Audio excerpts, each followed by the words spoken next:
Rocking, yeah, really good. Thanks for your patience, mate. Sorry we're a bit late. I know the tide and time wait for no man around here. Yeah. How incredible is this mangrove system? We're here where the two Johnston rivers meet, an iconic part of the beautiful Cassowary coast. And stoked to be here with the legends from Snapping Tours. We're here in search of the king of the creeks, the saltwater crocodile. Here he is. Maybe this one's grandfather. We'll see how we go.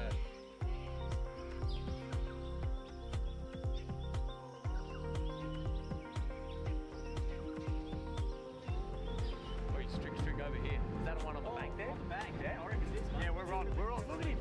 Oh, it's a bloody beauty. It's a full banger. What? Woohoo! Very good stuff. Yeah. Captain. Cheers, man. Cheers, fellas. Crack her up. Thanks for having us. Great way to spend the afternoon. Beautiful.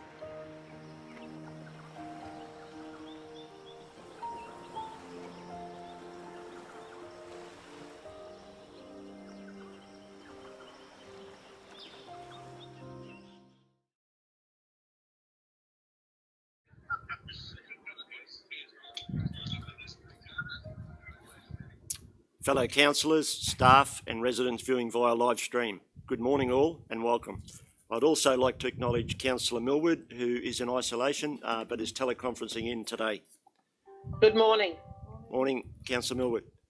I acknowledge the traditional custodians of this land on which we stand, the Gulnay people. I wish to acknowledge my respect for their current and emerging elders and those in dreaming. I thank them for the contributions they have made in building this community. Councillors, do we have any apologies? I'll take that as a no. Declaration of conflict of interest. Please use this opportunity to make public any prescribed conflict of interest or declarable conflict of interest in respect of the items in the agenda. Councillors should use this opportunity to disclose and or comment on other councillors and or staff interests in accordance with the Act and the regulations. Are there any conflicts to declare? Take that as a no. Not that I'm aware of. Okay, thanks Councillor Millwood. We'll move on to item 1, confirmation of the minutes. Would somebody move that the minutes of the 27th of January are a true and accurate record? Moved by Councillor Chewy, seconded by Councillor McLeod. All in favour? It's carried unanimously. You're voting in favour, Councillor Millwood? In favour, yes. Okay, thank you. Move on to item 2, any business arising from the previous minutes? Yes, through the chair, I have business arising. Yep, over to you, Councillor Millwood. Item 2.1, normalisation of Port Hinchinbrook. Can it be confirmed that the additional funding of 1.9 million requested by council has been declined by the state and feds? Through CEO. Through the chair, the request was put to the federal government through the community development grants program, and it has been declined in that program. Council officers are currently exploring other opportunities to attract that grant funding. Okay, no worries. In item 2.2, which was taken on notice at the last meeting, I asked whether there was an application for funding through Walking Local Government Grants program. I just wondered if that has been executed at all.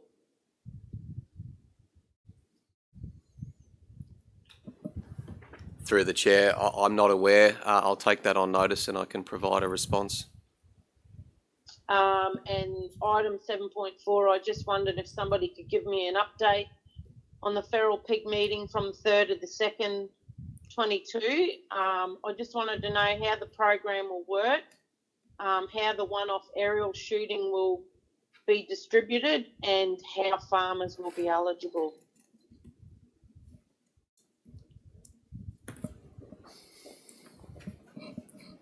Mr Sadler is going to answer your question, Councillor Millwood. Thank you. Through the chair, there is a report later on today in relation to an agenda item, so some of that detail is in there. On the 3rd of February, the Executive Oversight Group did meet, and chair of that is Councillor Baines. There are some actions out of that meeting. One of those is to obviously thank the state government for the funding and the project and the eradication of over 10,000 pigs from our region. Some redistribution of some leftover funds for aerial shooting, as well as reforming a new group moving forward in relation to all of the region and supporting agribusiness in relation to the eradication of feral animals. Thank you, Mr Sadler. Councillor Baines. Thank you, and through the chair. Councillor Millwood, the last Feral Pig Oversight Committee was to finish off the state-funded program. The committee members, in principle, have agreed to re-establishing a feral animal oversight committee within the region. That body has not met yet, so there has not been there was a date, but a couple of people couldn't attend. So there will be a date in the near future about re-establishing a feral animal oversight committee again within the region. All the stakeholders have agreed to attend. And back to Mr Sadler's comment, there's a report coming up later on in the agenda that I think will answer your other questions. Thank you. Thank you, Councillor That's Baines. all. Any further business arising? Okay, we'll move on to item 3, economic activation and tourism. Item 3.1, page 42, the quarterly tourism activity report, and Mr Blanchett will present this report. Good morning, councillors, through the chair. Morning. Taking the quarterly report as read, I'll just skim through some of the highlights, which are in the executive summary. Some of our interactions with local tourism organisation and regional tourism organisation, and we've started early with a bit of work on some of the larger destination events. So just skimming through the reports, it touches on some of our activation with the family things to do for the school holidays. Just a bit of a hit list of things to do for families brought out in advance of the summer holidays. We have a events calendar designed for visitors to highlight events to do around the region. The key thing on that is a PDF. It hyperlinks directly to the local event. So and markets are on there as well on the bottom of that bit of digital. Quick mention of the Cardboard Manabite project as from left field, Flow magazine showed interest in the project, so there's quite a lot of exposure for Cardboard and the region as a sort of side benefit of that project. Mentioning events, it's very early stages, so some early work has started on the Targa event. We had interest from the Innisfail Chamber of Commerce in December, so just an early meeting on that. We've had a first project meeting, but the rubber won't really hit the road on that for a little while until we get closer to the event. Red Bull Defiance also, they've opened entries on that, and their team, this report's October to December, but just to add, their team are on the ground this week. So again, detail will start to come through in the following months on the Red Bull Defiance. Some important meetings with the CEO of TD&Q. So this is a regular contact and collaboration with our local industry through the LTO with TD&Q to leverage opportunities for the region and keep on track with our strategic direction. Included in the report is a note on TCT's AGM and their renewed board. Noting Councillor McLeod is also on that board representing the council. TCT also sent us a quarterly report, so included in this is an overview of the season as presented by TCT and some of their marketing activities. Again, without going into the detail, the overview taken in as read skims through some of the highs and lows of the seasons and challenges when we're busy, such as limited services and experiences available when we have a lot of people in our towns. Something to work on with destination development. They also note some of the media coverage, which we've touched on, the coolest place to be the summer before. You'll note there was some print advertising with that, so quite heavy profile in Cairns and Townsville in the Post and the Bulletin. There's also some TV commercials that have been playing over the season that we'll get the metrics on those for the next quarterly report.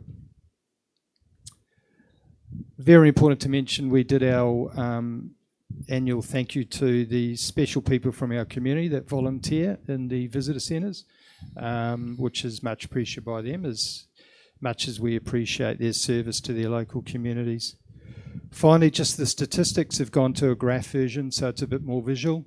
So just quickly, the 3 graphs there show you our visitors by month into the visitor centres. Just a side note, it represents between 5 to 6% of our total visitors. But on that graph, month by month, you can see the visitation into each of our centres, which are colour-coded. The line graphs above actually are the total for that month this year compared to last year for the same period. There's also a breakdown of where our tourists have been coming from over the last 2 financial years and the first 6 months of this year. So you can see a breakdown by Queensland, by total domestic, total Australia, and international. And 2 highlights out of that are the growth in the Queensland visitation and the loss of the international market, which we feel over this summer season. Finally, we count the conversations in the visitor centres. We don't count the people that walk in and out the door. We count them when we have a conversation. So the final graph is a highlight of what those conversations are about. The key number there is the 36% that are asking us about things to do, because that's where the visitor centre team get to convert them to stay longer and connect with our experiences. That sort of summarise the report and present to council to note. Thank you, Mr. Blanchett. Any questions for the officer? Councillor McLeod. Yes, through the chair. Hang on, Councillor Millwood. Councillor McLeod's up first, cab off the rank.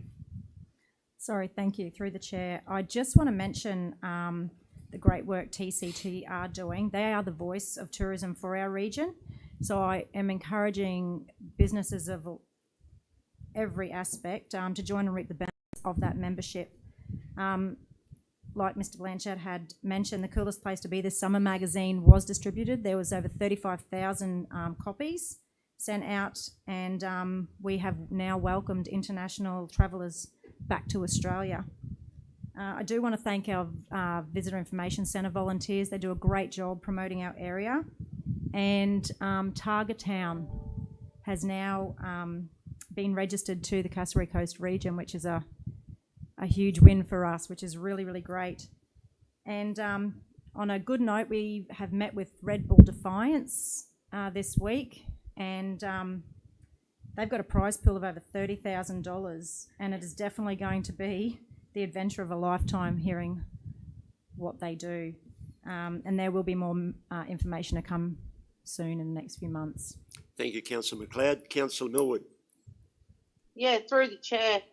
Because this report has matters that may need further formal consideration for resolution, I've just got a few questions in relation to the Cardwell pump track. Richard, are you a mountain bike enthusiast yourself? Mr. Blanchett? Yep, through the chair, Councillor Millwood, just noting the report's not referring to the pump track, but in my personal life, I have ridden a mountain bike and do on occasion, yes. Okay, no worries. I just want to refer to the grant monies. Are we sure they will comfortably cover all the costs required? And can we be assured that there'll be no overspend? Wrong item. Councillor McLeod, we're going to be voting on the pump track later, probably the most appropriate, because that is a confidential item. Could you hold your questions for the officer during that item, please? Yeah, sure. Thank Sure. you. Councillor Chewy. Thank you. Good morning, Mr. Blanchett. Through the chair, I know it is in the current month of January, but Mission Beach proudly took a title of one of the top 10 and the most livable villages would you like to comment on that? I know I did speak on the radio about it. I know Mr. Bluette, Patrick spoke on it as well. And it's a great outcome, helps to put Mission Beach further on the map, and obviously the Cassowary Coast too. So if you'd like to add anything about that. Yes, through the chair. Thank you, Councillor. Yeah, this is a great tag for the whole region. I guess our leading tourism name is Mission Beach, and that number 5 villages around the world is pretty impressive. To give you an idea, number 6 was Queenstown in New Zealand, which is arguably one of the adventure capitals of the world. So as a nature adventure destination, it is a really good tag. But I think the key highlight for us as a destination is it's measured of the customer. So that data was collected on what people around the world are searching or asking about in the digital world. So it can't be led by the destination. So somehow our awareness is reaching good places. Thank you. Yes, I did have, after I spoke on the radio, I had actually a couple of people text me that lived interstate, commenting on the the story, which I think was great because that will obviously help spread our brand further afield. Thank you. Thank you, Councillor Chewy. Any further questions for the officer? Councillor Pervin. Yeah, Mr. Chair, just a quick one. It's on the tourism side. It's nothing to do with this report, but just recently I was out at the Driver Reviver in Innisfail, and we have 2 big signboards up there. I noticed one is by the Innisfail Chamber of Commerce and one was by the Tablelands Regional Council. The Tablelands Regional Council sign, to my understanding, they've just let it go in disarray. It's pretty poor condition. But I'd like to see us, and if we can get a report from our officers in relation to what it will cost us to fix the structure of the sign and possibly get a skin put over it for 102 things to do in the Cassowary Coast. It's a very big signboard. I know the frame does need a bit of work, but I think up in the situation there where it is, a lot of people pull over there. It is a rest stop. The rest stop won't be going anywhere. I think it's a good opportunity for us to take advantage of this sign and at least get some costings back to the council and see if we're prepared to go ahead with it. Councillor Pervin, can we take that on notice? And obviously it'll be a budget consideration. Are you happy with that? Very for happy our with officers to take that action? Very happy. Okay, Thanks, Mr. thank Chair. you. Any further questions? Yes. Councillor Millwood? Through the chair, I noticed in the report the visitor information centres. I would also like to sincerely express my appreciation for those volunteers who go and work in those visitor information centres because they are really a wealth of knowledge. Thank you, Councillor Millwood. That's it. Thank you. Thank you, Councillor Millwood. Any further questions for the officer?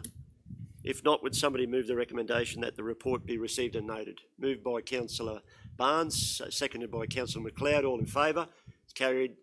Councillor Millwood, you're voting in favour? Yeah, in favour, yeah. Carried unanimously. Thank you.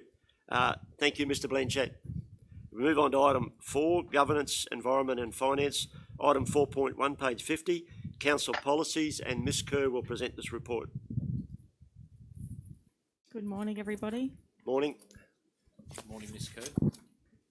Today we have one new policy, one new guideline and 2 revised policies. So Council is introducing a new policy titled Park and Street Furniture Donation and Memorial Plaque Policy, which enables the community to apply to Council for the donation, locality, installation and maintenance of donated park and street furniture or memorial plaques. We also have an amended Council meeting standing orders and procedures policy, which has a new item in that for public question time. Public question time will commence from the 1st of April 2022, and the guideline is attached, which provides the terms and conditions when applying to Council to attend ordinary local government meetings for public question time. I'll just quickly run through some of the changes to the policies. The order of business in the Council meetings policy has been amended to include public question time and mayoral minutes. Quickly turn over. The mayoral minutes, the Mayor may, by a signed minute, introduce a matter within the jurisdiction or official cognizance of the Council which is not on the agenda. So that's an inclusion in the policy. I've updated the amendment to motions section of the policy, and also you'll see at the end of the document the public question time inclusion of that. So the guideline is included in the agenda for people that are interested, and there'll be an application form online sometime in March, as well as hard copies at our customer service centres for people to apply for public question time. The expenses reimbursement for councillors policy is an annual review and has no changes today.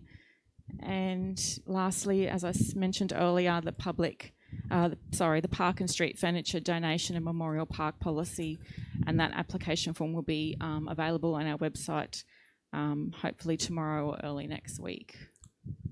Are there any questions? Thank you, Ms Kerr. Any questions for the officer? Councillor Baines? No? If I can turn this on, Mr Chair. Not a question, just some comments. I mean, I just wanted to commend the governance team, of course, Governance Rocks, and commend Vanessa on the great amount of work she's done in this space. Without officers of the calibre and scope of Miss Kerr and Miss Slattery, these sort of works wouldn't be coming forward. A lot of this stuff is just amending things as we go, that sometimes they get picked up in legislation or regulation changes.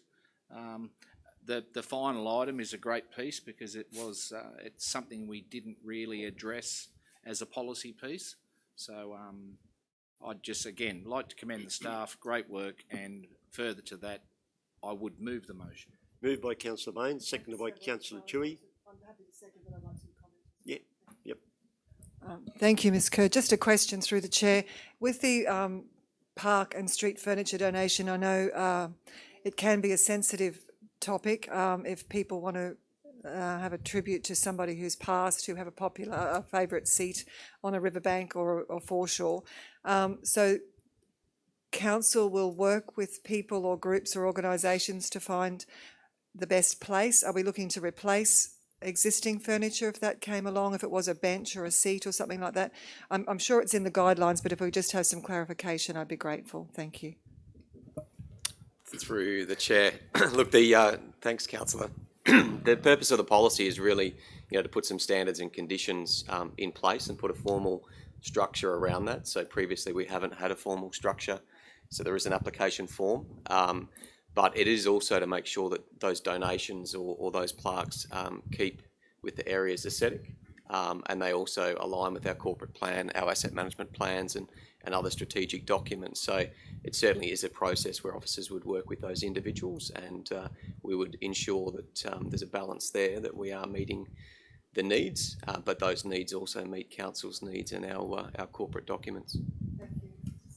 Any further questions? I just want to make a comment about the public question time guideline, the change to our standing orders.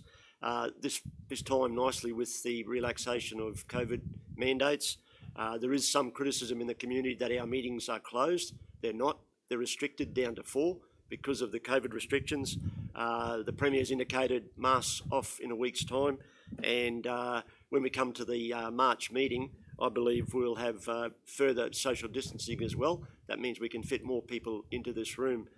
So public question time is going to make ourselves and our officers open to our ratepayers in terms of face-to-face opportunities, and as long as they submit their questions in a timely order so the staff can prepare an answer on the day, I think this will be a great introduction to our new procedures going forward.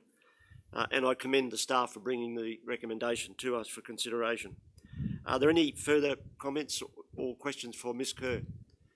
We've got a mover, Councillor Baines, seconded by Councillor Toohey. All in favour? Councillor Millwood? Yes. Okay, that's in favour. That's unanimous. Thank you.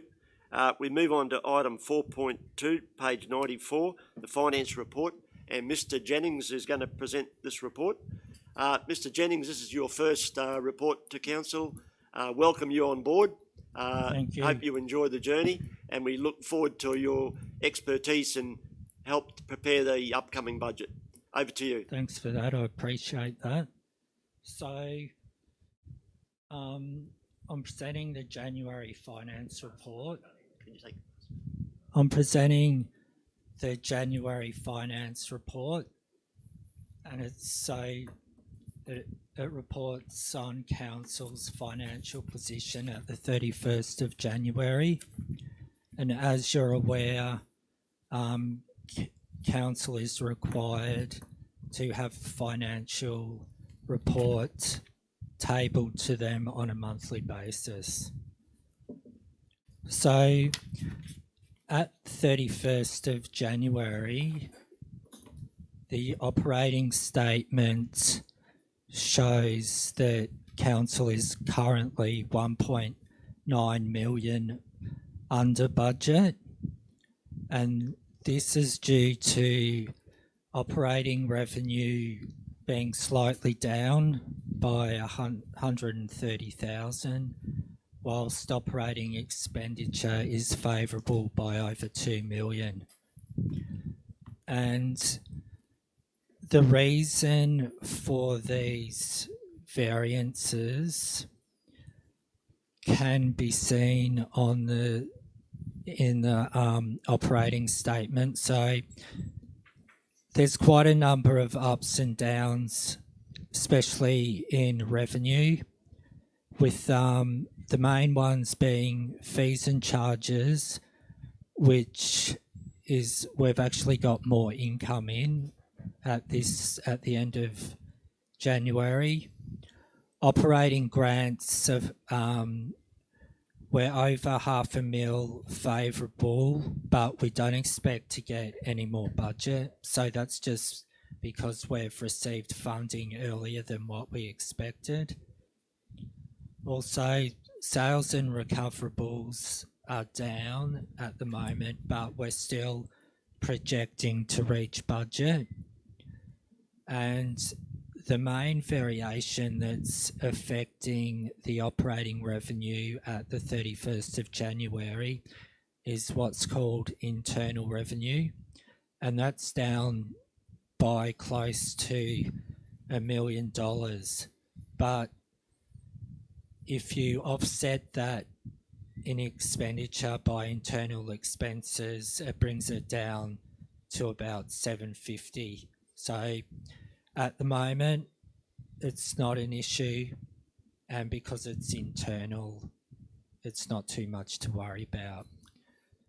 So with operating expenditure, you'll see that employee expenses are well under budget, and this is due to the timing of the first pay run in February, so that the days at the end of January that were included in the last Feb payment are not included in this report. So that 971,000 is actually overstated. So the variance isn't actually that large in employee costs. And the employee costs, because there's a number of vacancies, it's offset by over expenditure in contract labour, as mainly in the operational departments where they need to replace vacancies with contract labour. Materials and services are well under budget, but that's basically timing issues. And in the last 5 months, we'd expect that that variance to actually reduce. So that is the operating statement, and we are still projecting to end with a slight surplus of about 12,000. So if I move on to capital, so firstly with capital grants, we are actually 1.8 million under budget, but once again, this is a timing issue, as we expect by the end of the year to receive the 8 million in funding. So the CapEx report, the budget 49.7 mil, with expenditure to date at 18.9 million, and this represents approximately 39% of the capital works project. I Capital Works program. So the Capital Works program is a large program and obviously includes 14 million carry forward projects from last financial year. But in saying that, we are still projecting to reach 49.6 million by the year end.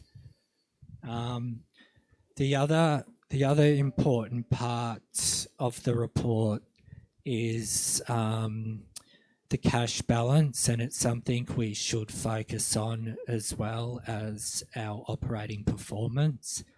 So at 31st of Jan, our bank balance is quite healthy with just under 40 million. So that's good. So that wraps up the January finance report. If you have any questions, please fire away. Yes, I have a question. Yeah, okay, Councillor Millwood. Through the chair.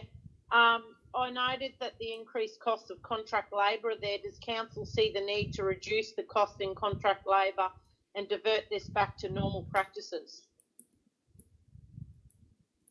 The CEO, I think, should answer that question. Through the chair, councillor, there is an underspend at the moment in our salaries and wages, and those reduction in staff there through some vacancies are being offset through an increase in contractors. So the net outcome is still that there is a surplus there in our salaries and wages.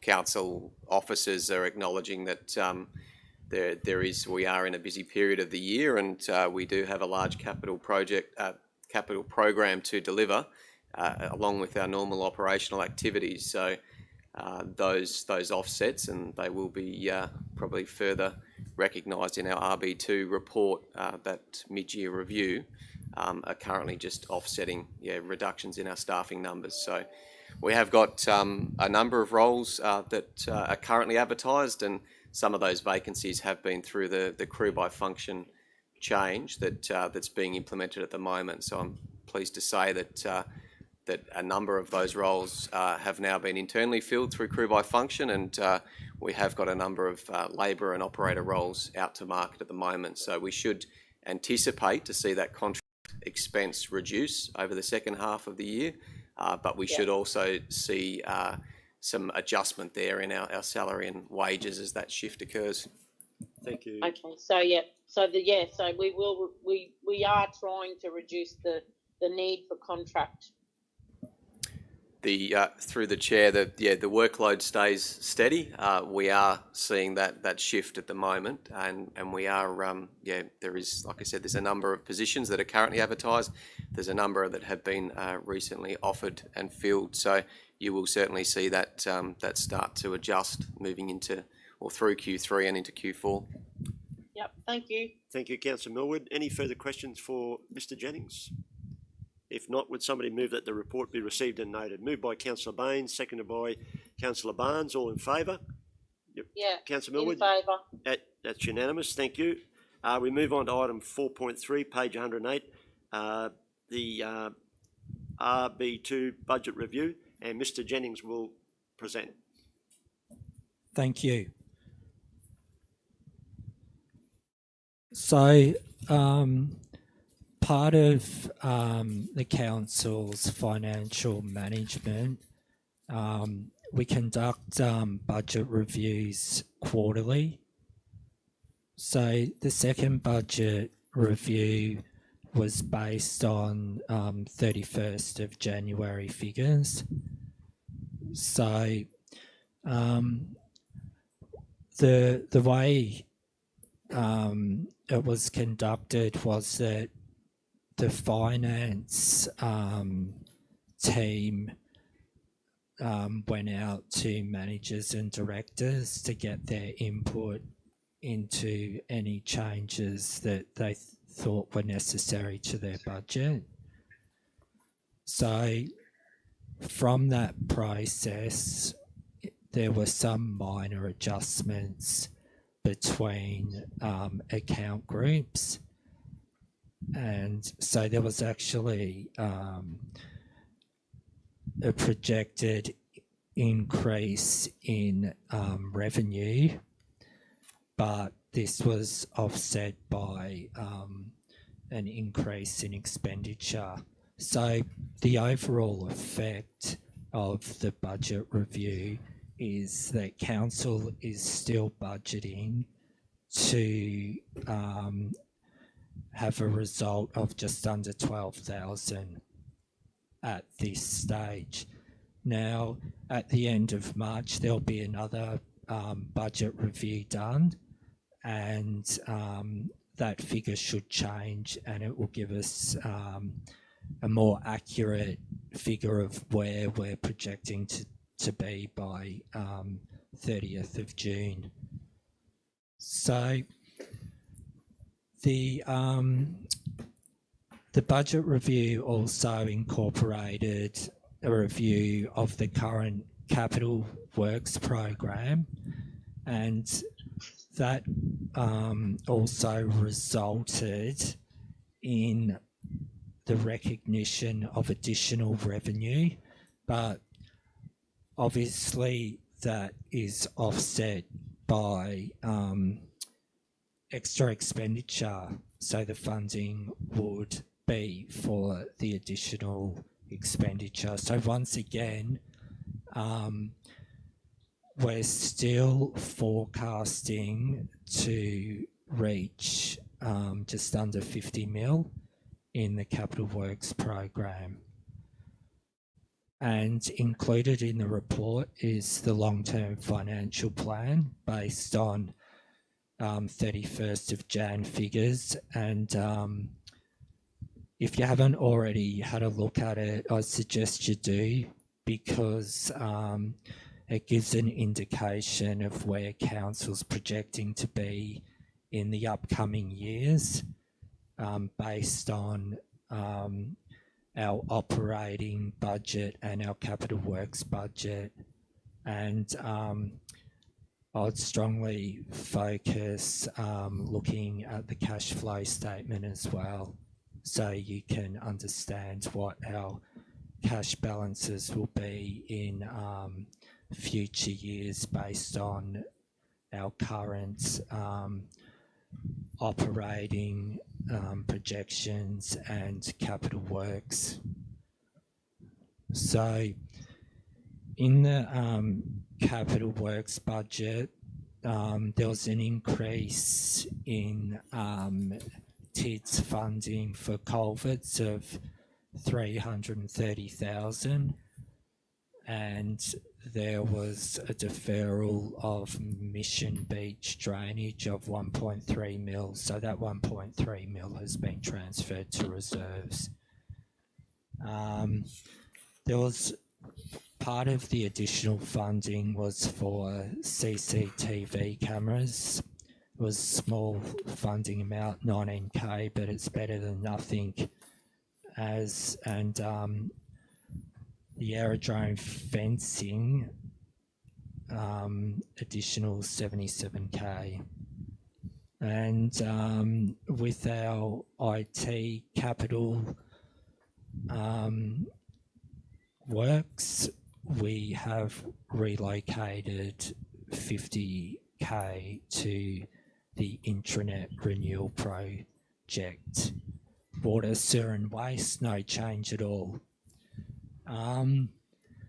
The operating statements, so the main changes here, as I said at the start, it's just more so a reallocation of funds between account groups. So fees and charges in budget review number 2 have slightly increased, so we're projecting about an extra 5,000. The big one is in other revenue sources, where we're expecting to get an additional $1 million compared to budget review number 1. And sales and recoverable works, we're also expecting to get additional income. But in saying that, we have projections for additional expenditure. So, as was mentioned in the previous report, employee expenses are currently well below budget. So that's been recognised in the budget review and it's been reduced accordingly. And to offset that, the contract labour projections have increased to account for the overspend and the fact that we will still require contract labour for the vacancies that we have. And obviously if we fill vacancies, there's still a time gap between when they actually start on the ground.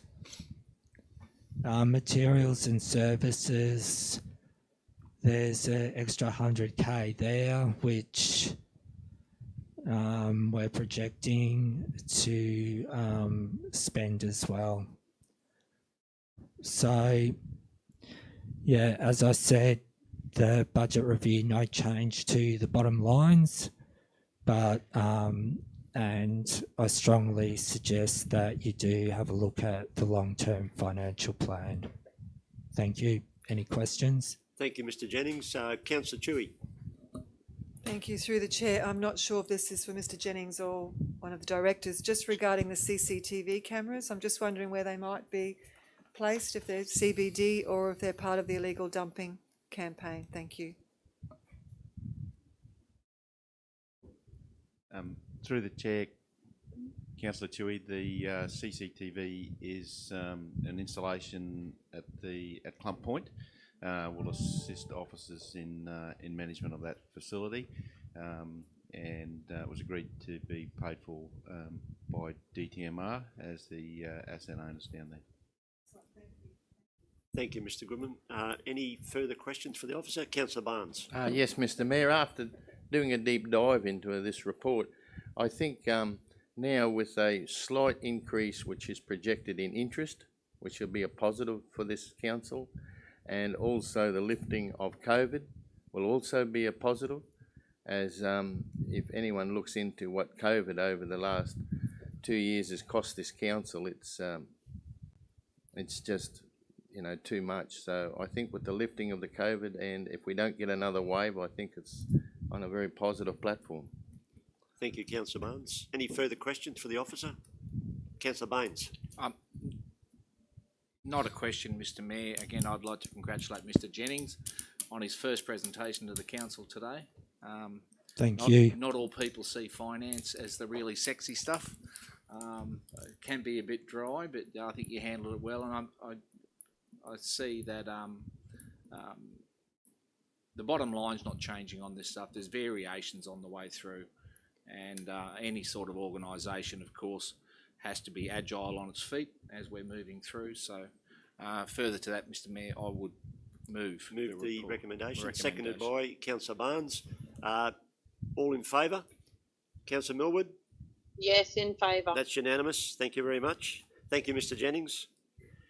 We move on to item 4.4, page 126, related party disclosure, and Ms Slattery will present this report. Good morning, Mr Morning. Mayor and councillors. Okay, today I have the pleasure of presenting the related parties disclosure policy, which we have reviewed. So the purpose of the policy is just to bring council in compliance with an accounting standard, WASB 124, around related party disclosures. The policy is developed to provide council with some guidance around ensuring that we have appropriate systems in place to capture the related party disclosure information and transactions, and to ensure that we do this in a timely, efficient and reliable manner. We use this information to disclose these transactions as part of our annual report process. Just to note that related party transactions are considered to be a normal feature of commercial and business activities.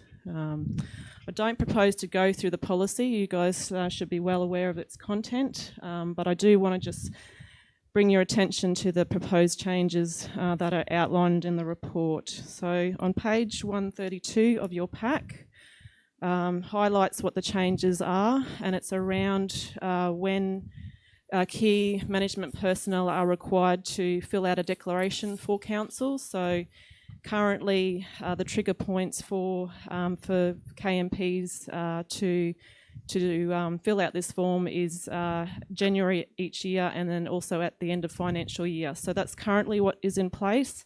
What we are proposing to change that to is that KMPs, so your key management personnel, are required to fill out these declarations at the commencement of employment, and also at the commencement of higher duties. So if we have individuals that are moving up into a KMP position, that they are also required to fill out this declaration at that point in time. So that is on top of the January and the end of financial year requirements, and it just tightens up that process so that we are aware of those transactions, and well, actually we are aware of the relationships. So the other item I want to point councillors to that is not obvious in the report, but it's on page 129, and it talks about, defines who key management personnel are.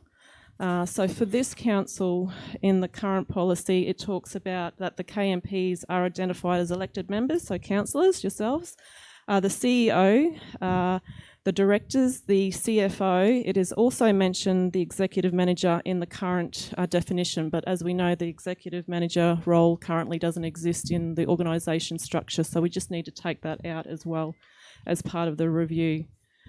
Also in your pack is the actual form that is required to be completed. So that is your declaration form for related parties. It's there just to really, who are your related parties. There's a definition and there is guidance in terms of a fact sheet around that definition. So who are your close family members? Who are they? And also who are your related parties from an entity point of view through trusts, companies, etc. So the recommendation that we put to you today is that council adopt the following documents for a period of 2 years, or as determined from time to time by council or the chief executive officer. Those documents are policy FIN 022, related party disclosure, the related party declaration by key management personnel, and the Cassowary Coast Regional Council fact sheet, related party disclosure for key management personnel. Happy to take questions. Thank you, Ms Slattery. Any questions for the officer? Councillor Baines. Thank you, Mr Chair. Probably one question, Ms Slattery. I mean, and we speak about, so we've included that when people start employment, we can, get it done then, and then we have our 2 natural 6-month periods where we get a reminder and, make sure that we're up to date. There's nothing to stop people in between those periods, and they ought, if there's any change, they ought put that forward in another application or another form in the meantime. Is that right? That's correct. If any KMPs are aware of their change in circumstances of who their related parties are, then they should automatically, approach finance and update their declaration. So, but yeah, I guess it's just a reminder with the 6-month intervals, but also at those other 2 trigger points. But yes, if there's a change, do that as soon as you know about it. Thank you. Thank you, Ms Slattery. Any further questions? If not, have a mover, please. Councillor Baines, seconded by Councillor Pervin. All in favour? Councillor Millwood? In favour. Yep, Yes, that's carried in favour. unanimously. Thank you. We move on to item 4.5, page 143, supporting agribusiness, feral animal aerial shooting. Mr Sadler will present. Thank you, Mr Chair.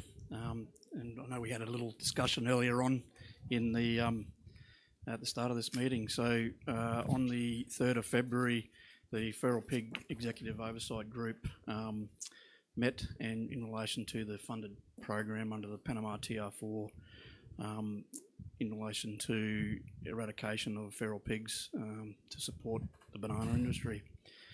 At that time, there was a closeout of that project and got to the end and a reallocation of any additional funding back to industry.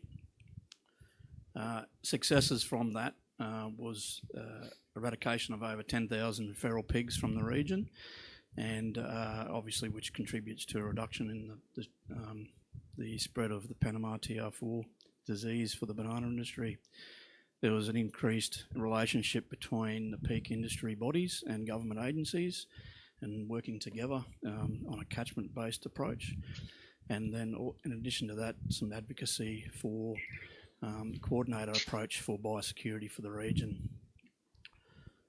Since then, and obviously with some media in recent times and discussion with peak industry bodies, the feral pig issue continues to be an issue for our region.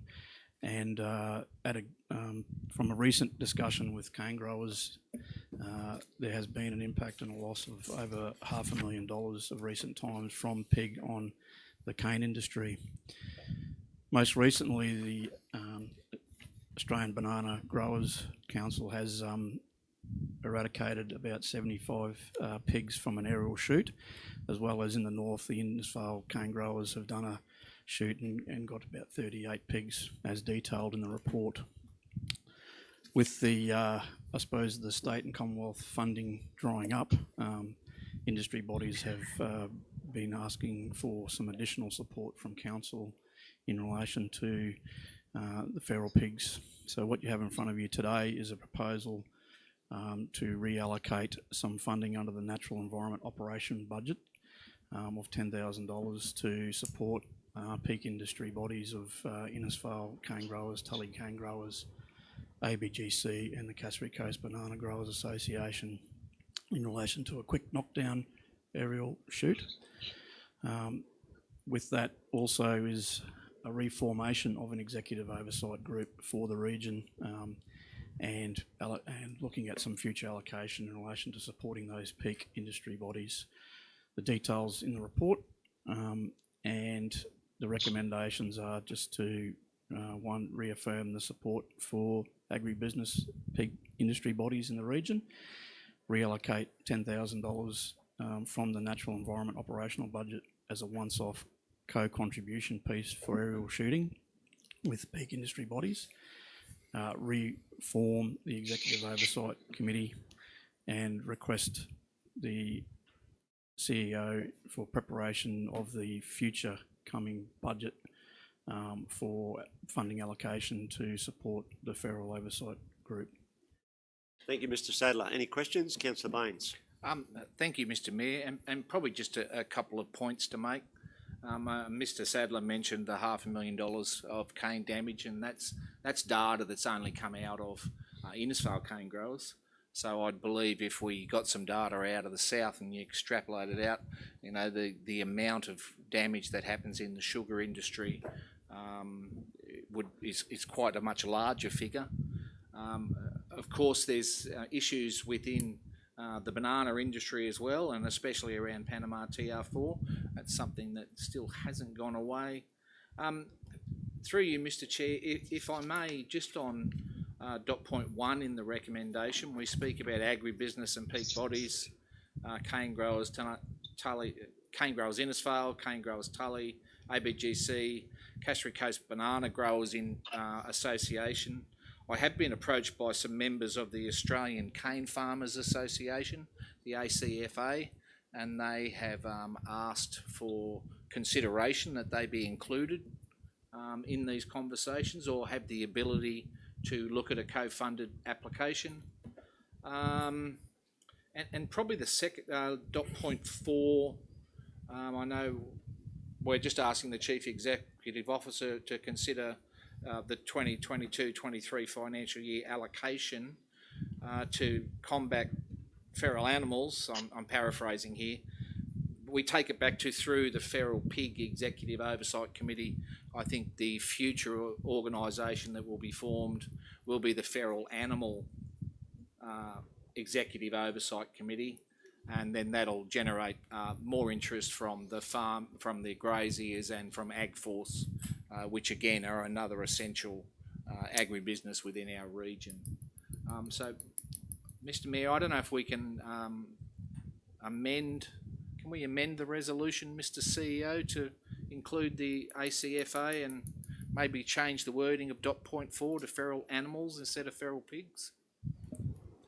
Through the through the chair, yeah, certainly. Okay. So you're moving that amendment? So I'll move that amendment, please. That the Australian Cane Farm Association be included in .1. .1, that's and right. feral pig gets changed to feral animal. Yes, in the bottom one. Okay. And sorry. Thank you, Councillor Barnes, for your indulgence.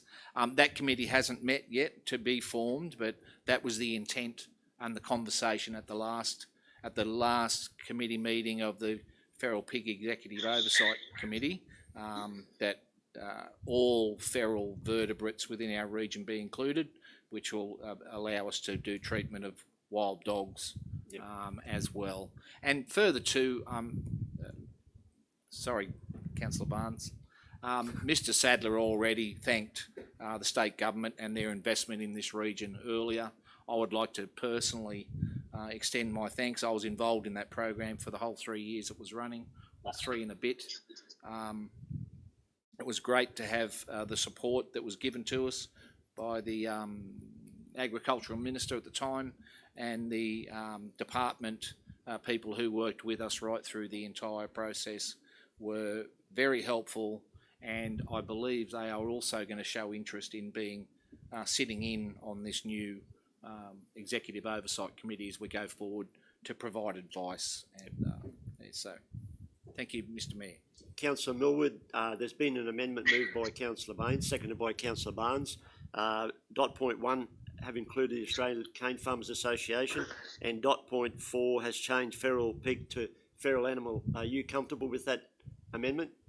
I am, and I'd like my questions asked from earlier on too, please, in regards to the feral pig program.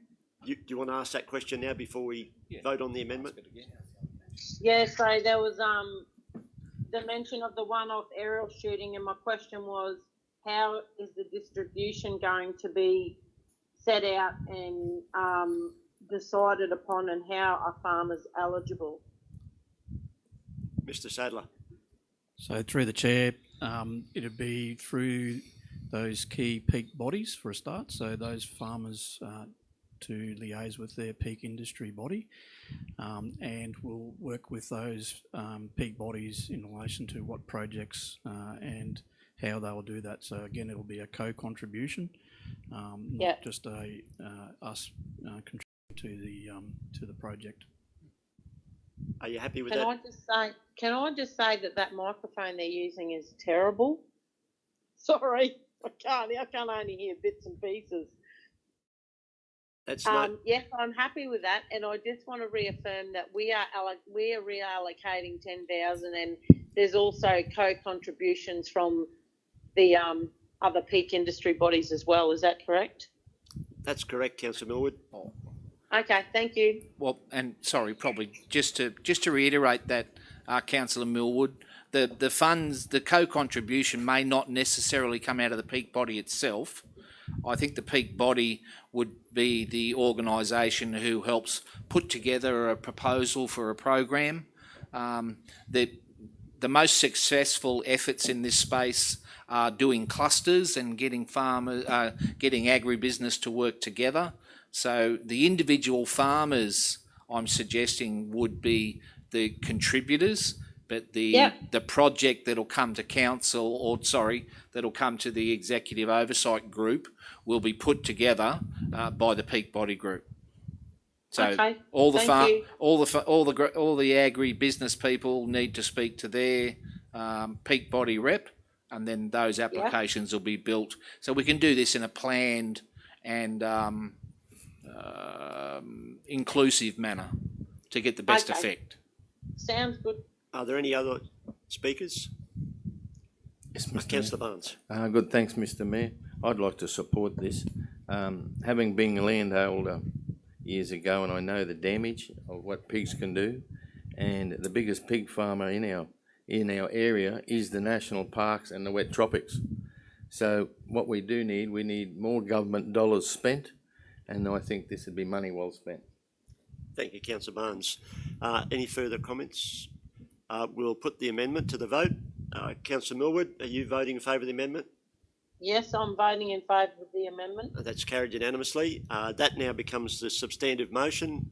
Moved by Councillor Baines, seconded by Councillor Barnes. All in favour? Councillor Millwood? Yes. Yes, in That's favour. carried unanimously. Thank you. Thank you, Mr. Sadler. We move on to item 4.6, page 153, operational plan, and Mr. Graffin will present this report.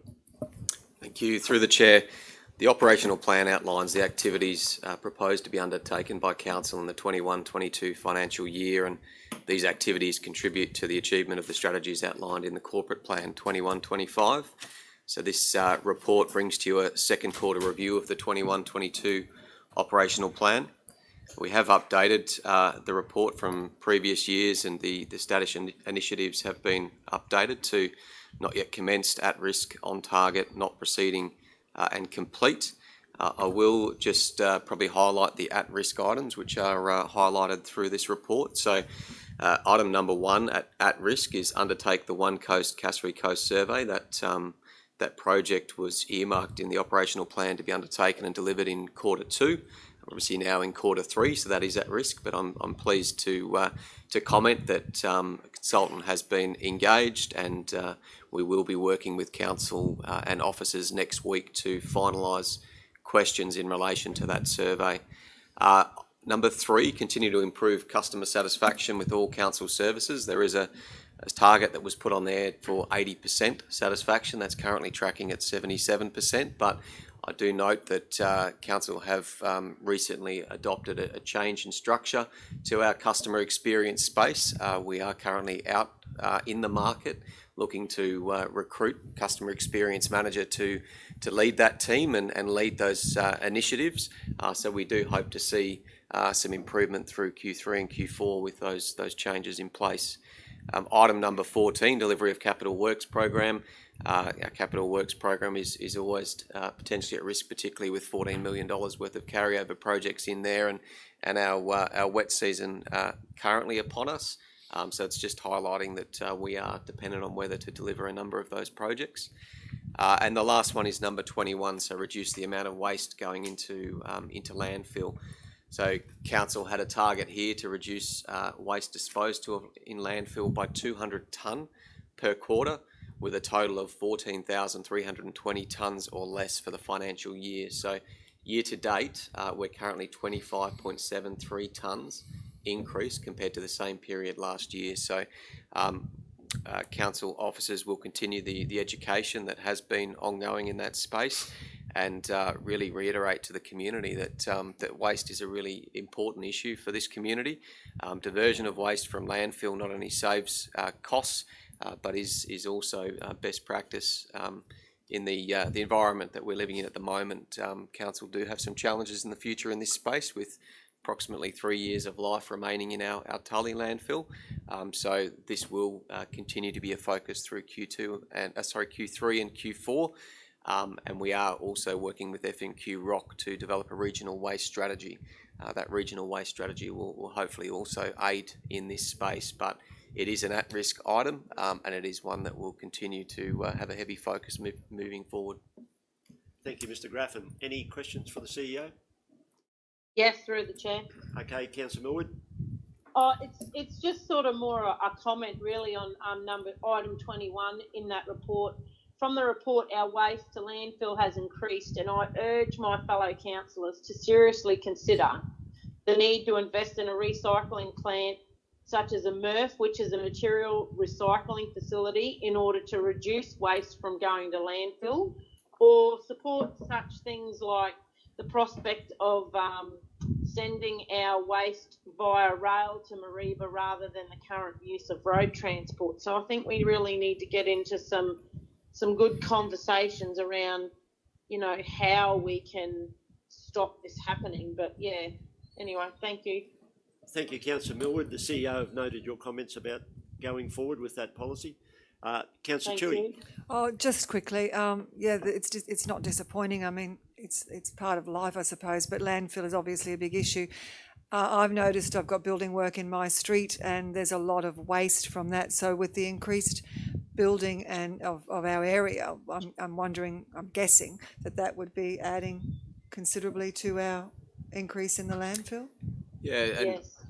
through the chair, I guess the easiest mechanism to try and change behaviour is through pocket, and I guess there's an opportunity for council in the upcoming budget to review those fees and charges and try and incentivise construction industry and even residents within the region to focus more on recycling and diverting that waste from landfill. Thank you, Councillor Chewy. Any further questions, comments? Somebody move the recommendation, please. Moved by I'll move it. moved by Councillor Millwood, seconded by Councillor Chewy. All in favour? It's carried unanimously. Thank you.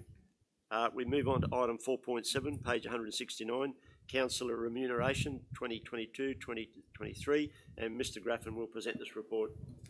Thank you, Mayor, through the chair. The Local Government Remuneration Commission is an independent entity that's established under the Local Government Act. The Commission has decided to increase the maximum remuneration levels for mayors, deputy mayors and councillors by 2% from 1 July 2022. In making that determination, they have listed a number of things that they have reviewed to inform that, including increases in consumer price index, increases to the wage price index, average weekly earnings for the period, Queensland weekly payroll, jobs and wages, along with a number of other items. Under the Act, the Commission also establishes the categories of local governments and decides the category to which each local government belongs. So the Commission has considered the Cassowary Coast Regional Council as a Category 3 local government. So other Category 3 local governments include Gympie, Isaac, Lockyer Valley, Noosa, South Burnett, the Tablelands Regional Council. Effectively, the remuneration determination assigned to Category 3 local governments, including Cassowary Coast Regional Council, are detailed in the report and have the effect of that 2% increase. The report has a recommendation there, and officers are recommending that Council resolves to adopt the remuneration schedule as determined by the Local Government Remuneration and Discipline Tribunal in accordance with Section 244 of the Local Government Regulation 2012 from 1 July 2022. Thank you, Mr Graffin. Any questions for the officer? If not, do we have a mover, please? Moved by Councillor Pervin, seconded by Councillor Barnes. All in favour? Councillor Millwood? Yes. Yes, in favour, thanks. That's carried unanimously. Thank you. Thank you, Mr Graffin. We now move on to item 5, Asset Sustainability 5.1, page 194, the Capital Report, and Mr Fisher will present. Thank you, Mr Chair. Welcome. Good morning, councillors. Morning, Mr Fisher. Councillor, this is our monthly update for the Capital Works program. We've got 262 projects this financial year, totalling a value of $49.7 million. As at the 4th of February, we'd expended $28.1 million, which equates to approximately 57% of the deliverable program. A couple of ones in that first table with the red lights against them, just to flag them, are the town centres. That's related to the Mission Beach car park, and that's, I guess, a result of that initial budget estimate being undertaken before we had that final design. The project's tracked well. We've made some decisions in the way we delivered that work and in the pavement design, which will help reduce the cost of that project, but comes back to that initial budget. As you know, there's the bigger CBD master plan project, and the intention is to seek support from council to reallocate some funding towards the initial stage being the car park. Obviously, the wayfinding signage, I guess that project, the nature of that work led to some changes in scope, which saw that one also go slightly over budget. So in general, council last month was very wet, as you'd all appreciate. There was still some works which were finished. Couple to highlight, Flying Fish Point Road reconstruction that had been in the plan for some time following the seawall works. And the Mission Beach stinger net drainage, again, a long-standing issue around that toilet block near Castaways, and the teams there have delivered a cost-effective solution for that work. Just to note, in the final table on page 197, through the regional road group, we've picked up some additional TIDS funding there for a number of culvert renewal projects that we have access to some of that funding this financial year and some next financial year. So effectively a good outcome towards the tail end of the year in terms of picking up some additional funding. And I guess because of some forward planning and design work that had been done, we've been able to, I guess, capture that funding and deliver it, which saves our ratepayers 50% of those project costs. So a good outcome. Happy to take any questions relating to this through the chair. Thank you, Mr. Fisher. Councillor Pervin. Yeah, thank you, Mr. Fisher. A couple of questions there. You talk about the wayfinding strategy signs being over budget. What area were we over budget there? They're still not even operational properly yet. I guess the original budget for that project was put together before the tenders went out, Councillor Pervin, and obviously with around the time that went out, we were on the onset of COVID, so there's some material costs and also just the nature of that work being on the state-controlled road corridor, the complexities of delivering it with COVID led to some changes. And happy to take that one on notice and bring back some more information to council if you'd like. If you could please, I'd just like to know when they will be completed because the signage still isn't working, the lights aren't working on so many of them. Be good to have that information because the general public's still asking when will they be completed. But I'll leave that one go. But if you could get back to us. But I've got a couple more there, Mr. Fisher.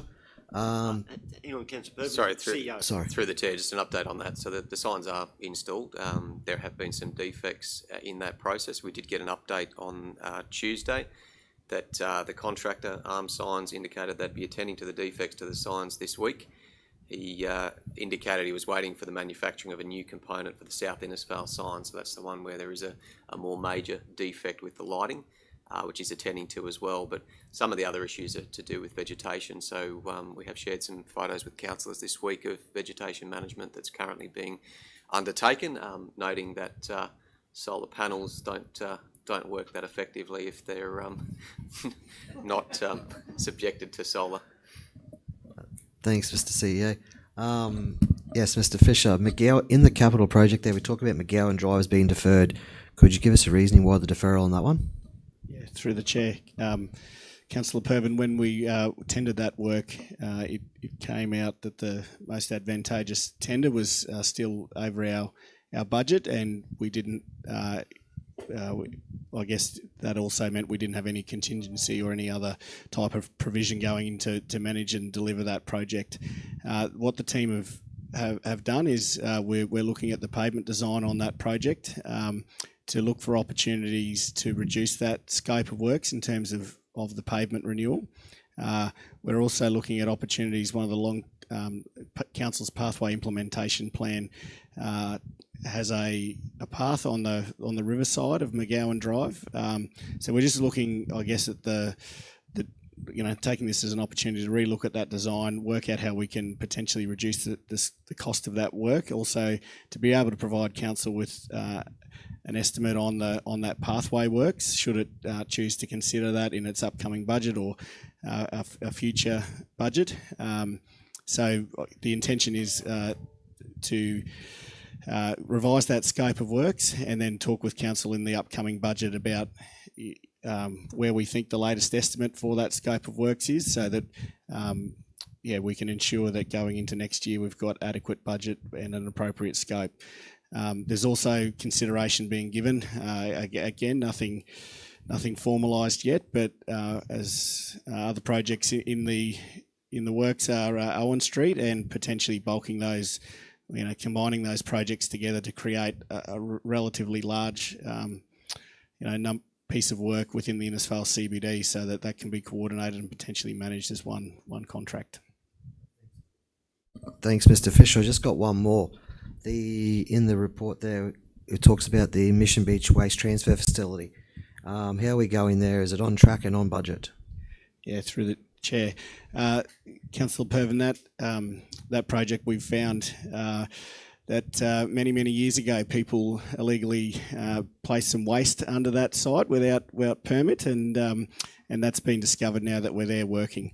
When we undertook that investigation for that project, council didn't have knowledge of it being used previously as a landfill, as it doesn't have approval for landfill, only a transfer station. So in starting that excavation work, we've found that there's a large quantity of waste that's been dumped there, likely probably back many cyclones ago. And so are now in the process of removing that waste and disposing of it in a legal way through our landfills.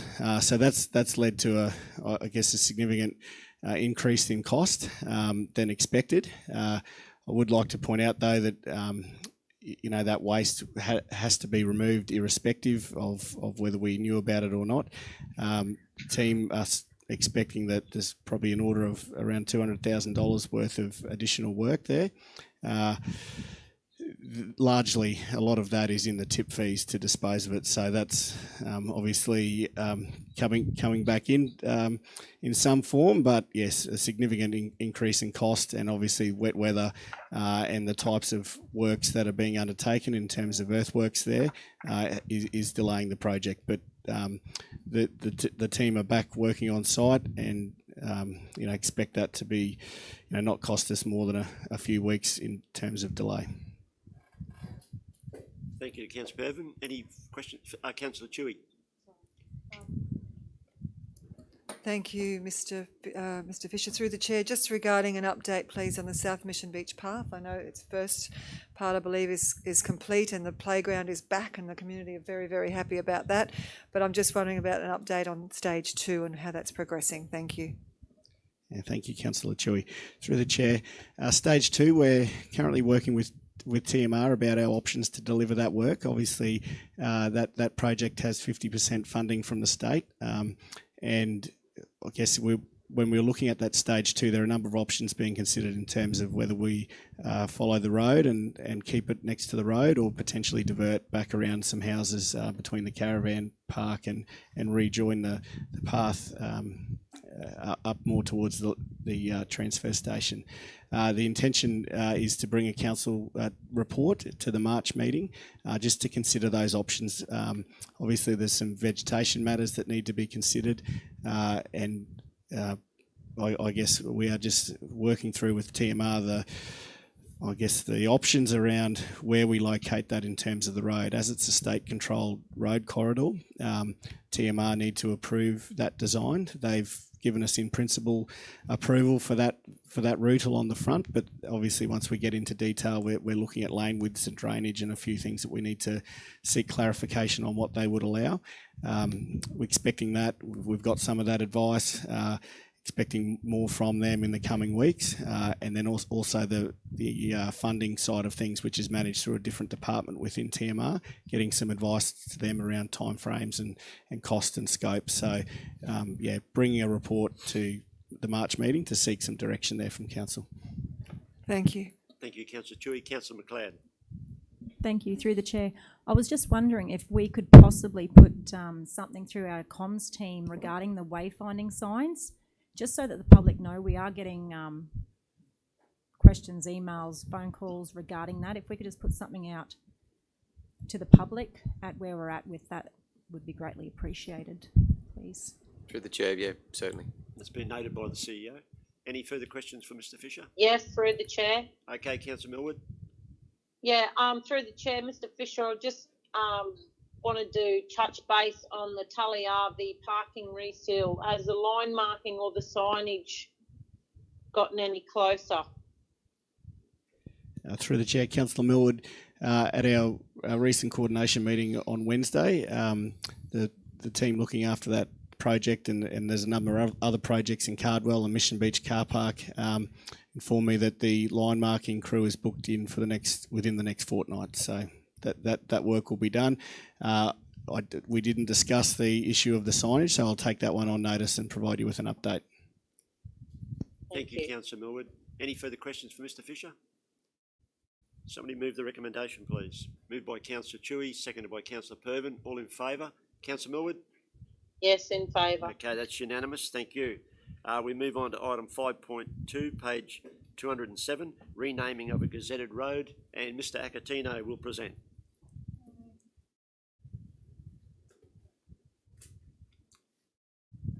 Morning.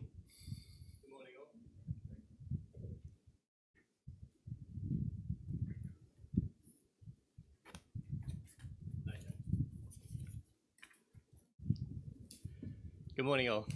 Morning.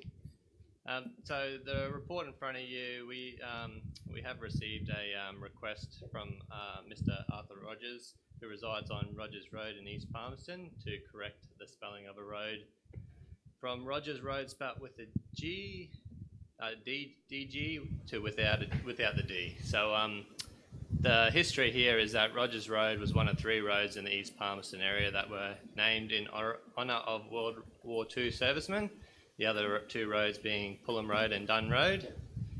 We have in the attachment on the report, there is a map of East Palmerston highlighting these ownerships from 1942. So what's happened is that there are inconsistencies with respect to the spelling of Rogers Road, which can be found between title registry records, council records and road signage. So correction of this name of the road by council resolution will facilitate an amendment to all council records, road signage and land title records. This will prevent further confusion with respect to the correct naming and spelling of the road. So the recommendation is that council officially renames Rogers Road to Rogers Road without the D in it. Thank you, Mr. Acatino. Any questions or comments, councillors? Councillor Baines.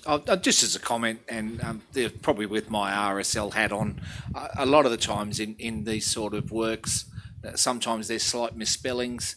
I know that there is a cenotaph up at the East Palmerston Hall that the RSL funded some work, and it was a simple mistake around the misspelling of a rank.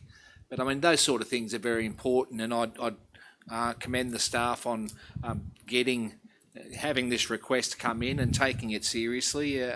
It's very important. You know, we've got people who've served in our defence forces in this country, and they ought to be recognised appropriately. So I would move the recommendation, Mr. Mayor. Moved by Councillor Baines, seconded by Councillor McLeod.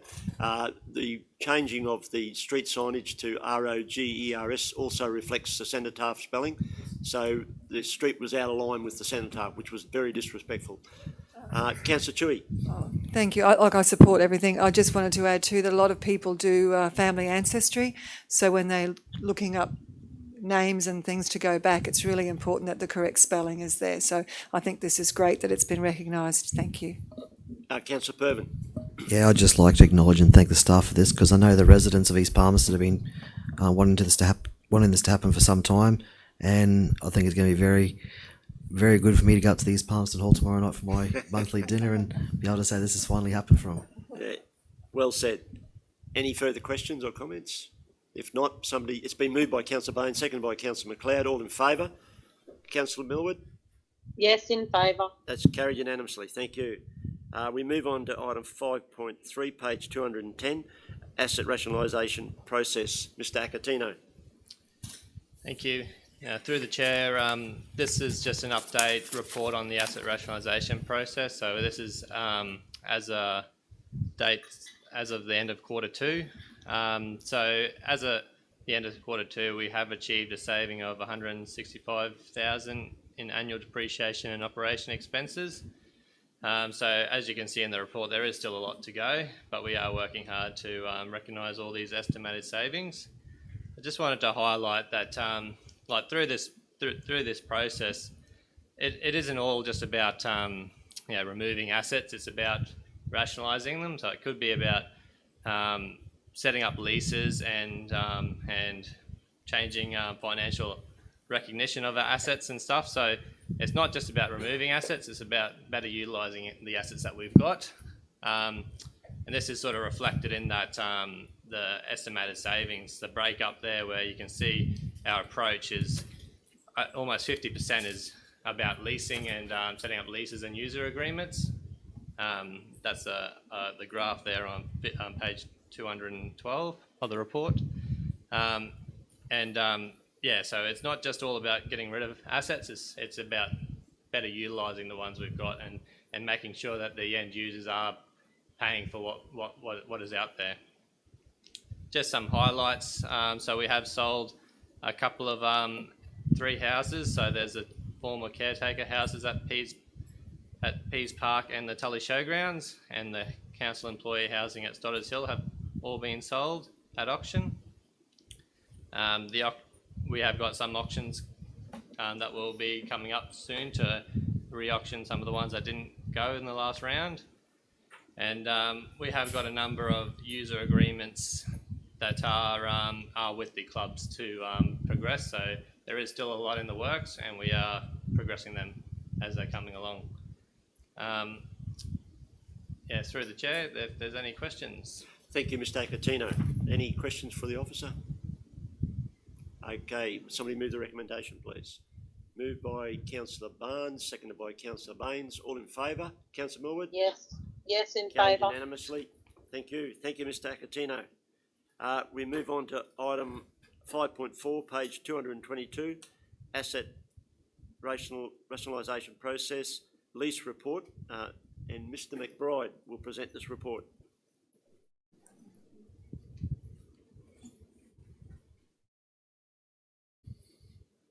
Morning, councillors. Welcome. Morning. This report considers a request to renew the lease at 2 to 4 Lily Street, Innisfail, with consideration of section 236B2 of the local government regulation. The Innisfail Senior Citizens Centre was established in 1988 and have occupied the site since 1990. They built the current hall and facilities, which are in a very good state of repair, and they've been looking after that ever since. Just as further background, I guess some of the key activities that the club are involved in include cards, bocce, bowls, craft, Pilates, dancing and yoga. They perform a valuable community service to elderly residents of the region by helping them remain active and socially connected. At present, they have a strong membership of some 144 members who regularly participate in these activities and also hire out the hall to other organisations. The lease expired on the 3rd of March 2020, and they have subsequently requested a new 30-year lease.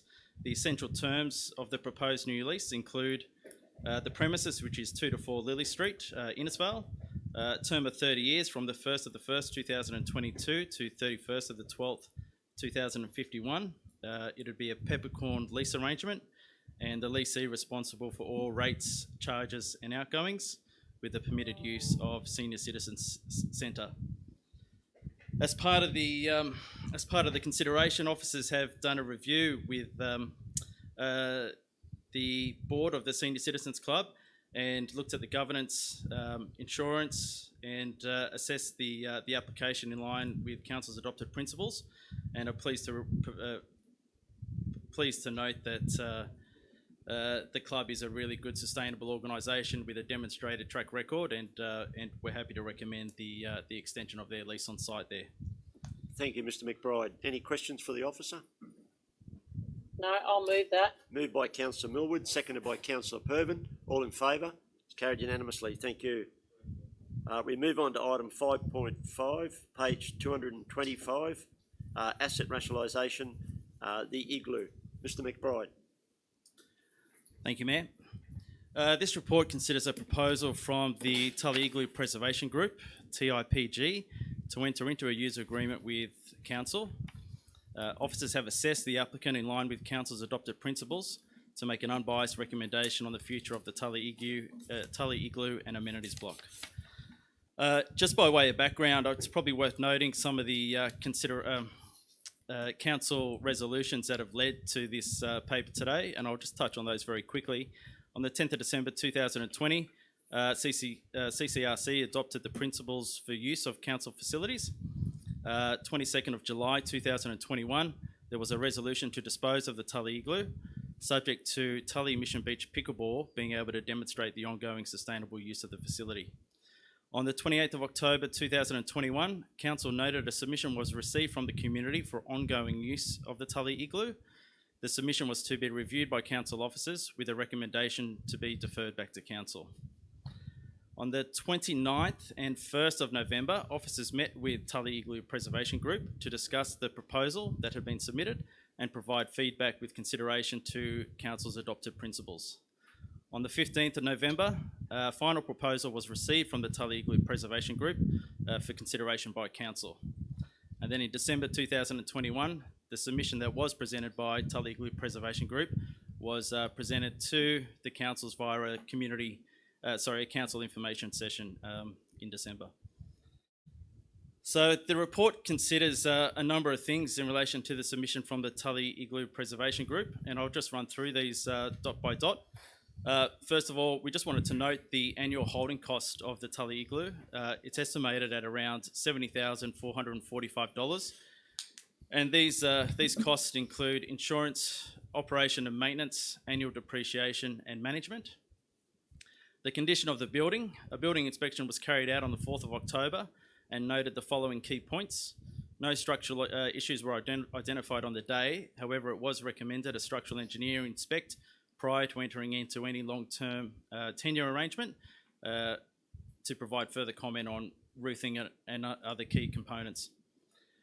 External painting, the igloo and associated amenities block, the painting is probably presenting, I would say, quite tired and is dated and would be at a time, if it was to be retained, that it would require some work.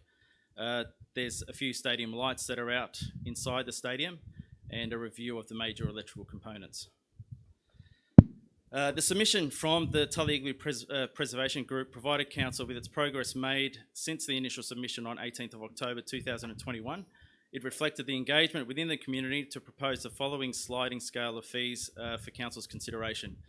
These fees started at $8,300 in year one and increased incrementally until year 5, which would reflect a fee of $14,395. And also just worth noting that the proposal requested Council continue to manage the facility and bookings.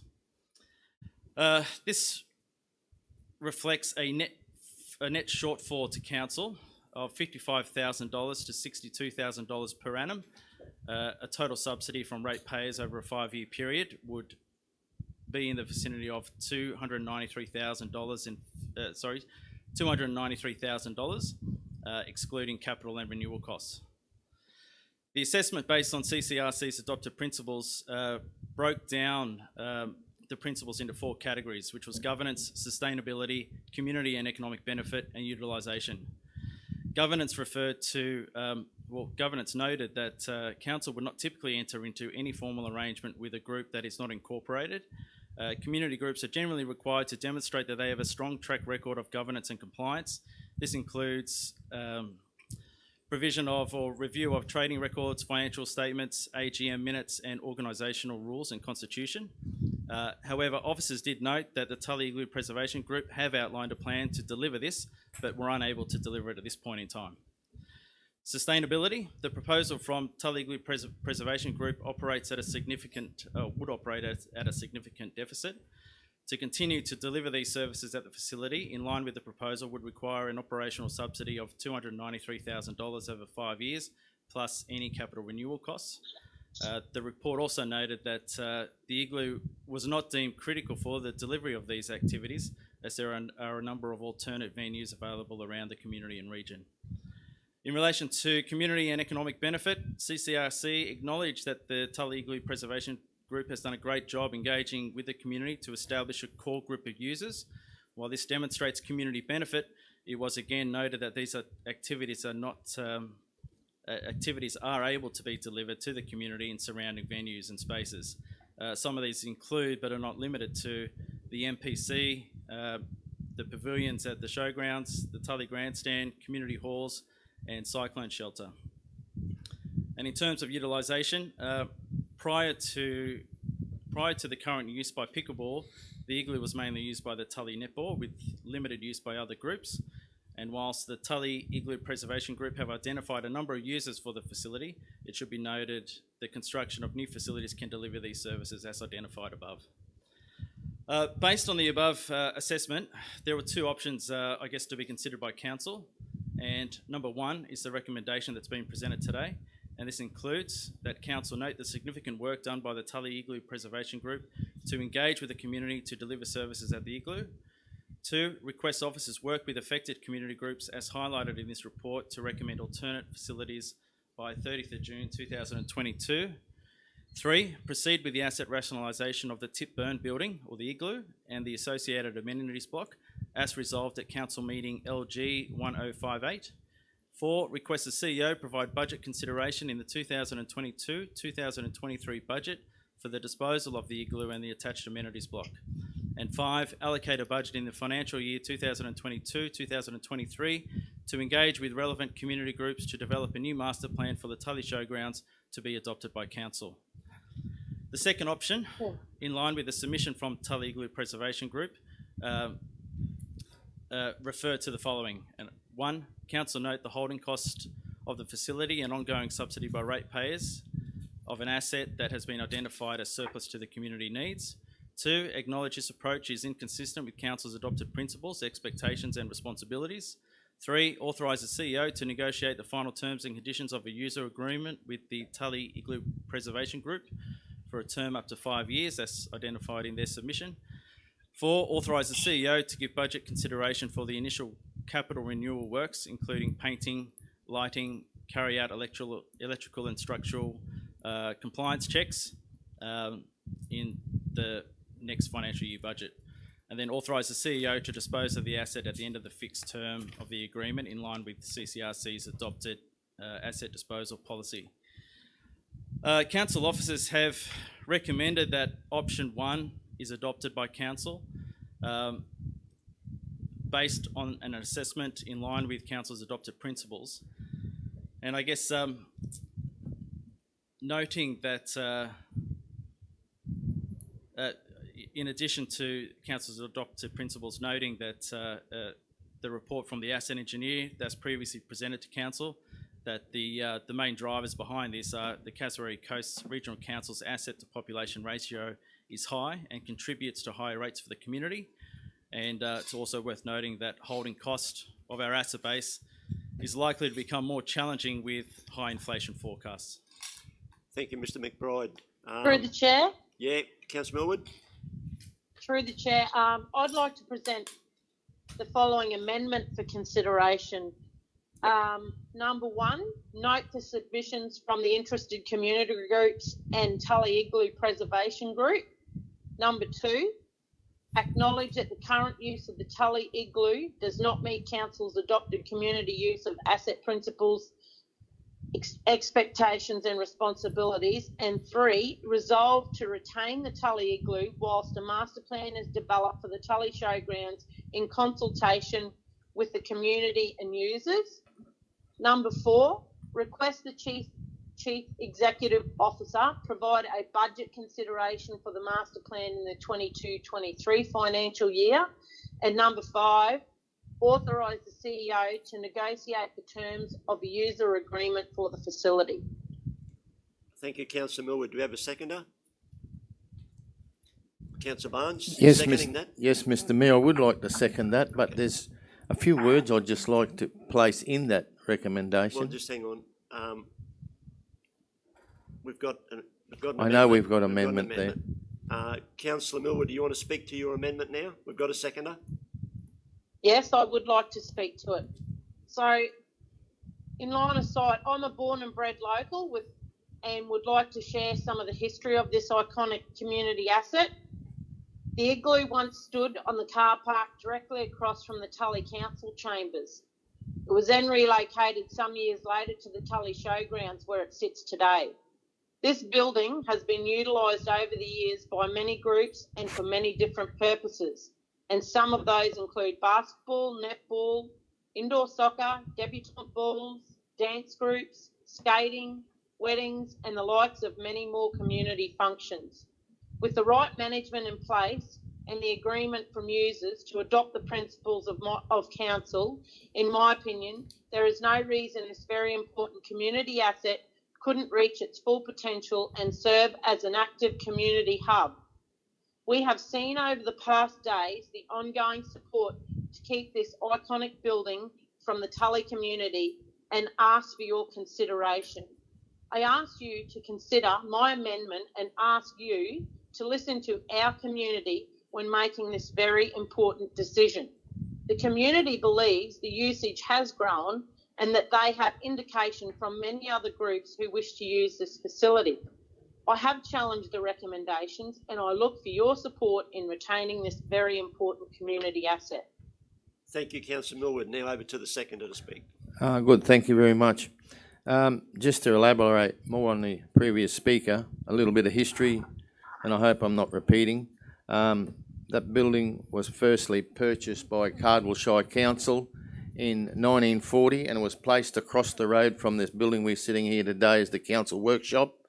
In 1968, we as a council purchased the Anderson Street depot where our major depot is today, and the igloo came vacant, and something that Tully does so well, the locals rally. So it was local churches, service clubs and sporting clubs put effort into the then building and turned it into a sports stadium with the help of Lions, Rotary, Apex and many sporting groups. In 1980, it outgrew the town and the then Cardwell Shire Council shifted it to the showgrounds.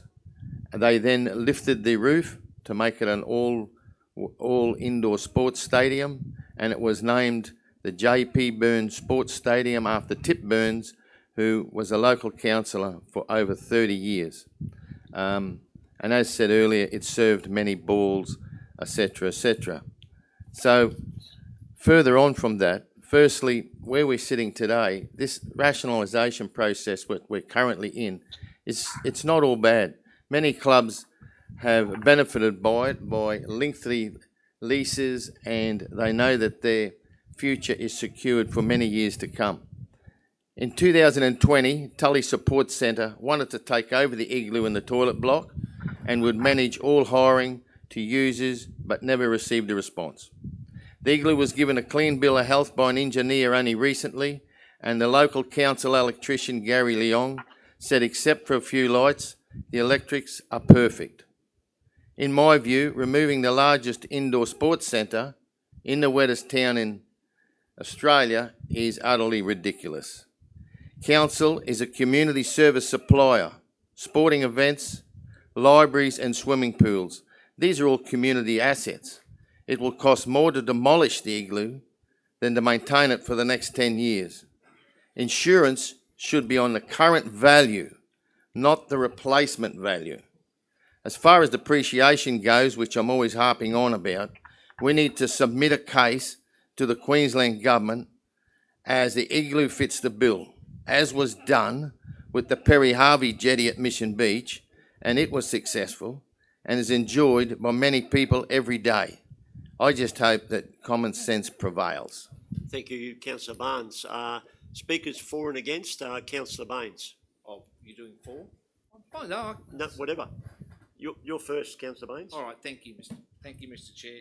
I want to commend the officers on all this work, and I'd also like to commend all the community organisations that have gone into the process over our entire region and have worked with the officers as well. I understand the history and you know, it's a beautiful building. I know there's a military link to it, which is one of the things that quite attracts me to the building. Councillor Millwood, you mentioned a great piece in there about the community members getting involved and working in the future towards the same resolutions as other clubs and service associations within our region have gone to. And I think that's the greatest part of this piece. Councillor Barnes, I'm sorry, but insurance and replacement value, I don't think that's anything we can step away from. And I'm sorry, accrual accounting and the way the state government make us deal with that is another thing, regardless of Peter and Paul's opinion, that we can't step away from. Back to Councillor Millwood, the master planning stuff. Look, I'm all supportive of this. But the people who want to get involved and get encouraged to use it, you know, everyone's got to fuss in and do a bit of work towards it. I go to a local service club. We all put in $5 at the start, and that helps run the service club and keep it going. probably an unfortunate analogy, but I paid $8.50 for a beer at a pub the other day. So a small contribution by many members ends up becoming over the 12-month period can be a significant amount of money to help lessen the burden on the other ratepayers. So thank you, Councillor. I'm supportive of the amendments. I would like to see some master planning done, but I would also, and I'm going to support you, Councillor Millwood, in encouraging the community members and the users to come forward, negotiate with our council officers, and let's get a resolution that doesn't burden the other ratepayers of the region, as all the other groups are. Thank you, Councillor Baines. Councillor Chewy. Thank you, through the chair. Yes, I too would like to support the amendment. I just have a couple of comments. Like Councillor Millwood, I have very, very many fond memories of the Tully Igloo in both locations. Just a couple of points I would like to raise, and I'd just like to take my hat off to the group that have stood up and worked hard to raise this awareness of the situation within the community. But my question is about the broader community. Have the group and have we as a council engaged with the youth? Because if we agree to save this building, do the ratepayers in 25 years' time still want to have ownership of it? So they do. I don't know. I can't answer that, but I just think it's something that we need to consider. We have personal attachment to it, but my question would be, do the next generation have the same passion? Secondly, I was just wondering, as this is such a historical piece, as both Councillor Barnes and Millwood have raised, whether there might be another group that could form some sort of historical society in Tully. I know that our local library in Tully does a fantastic job of recording history, but we have a very strong passion for history. Mission Beach, Alarish, Cardwell and Innisfail all have groups that record their history. They meet monthly, and then they meet as a collective group, I think every 3 months, to share stories. So that might be another opportunity for groups, another group to come on board to work towards saving and preserving the history of that building and any other buildings that are of historical significance in our area. Thank you. I just have a question for Mr. McBride, if I may. Mr. McBride, I have been phoned a couple of times with this situation, and the common thread of conversation was that they felt that there was lack of consultation from council and yourself in following up different procedures and questions that these groups might have had. I just wondered if you could like to comment on that. Thank you. Through the chair, thanks, Councillor. This process with the igloo has been going on for some time, and it goes back to sort of April, June last year. But even back in 30th of June 2021, Council hosted a public consultation session at the Tully Grandstand where we had up to 50 attendees attend that meeting, and certainly the sentiment of the community has not been lost. I guess when we're making our assessments, we look at the portfolio at a higher level and look at the challenges through that.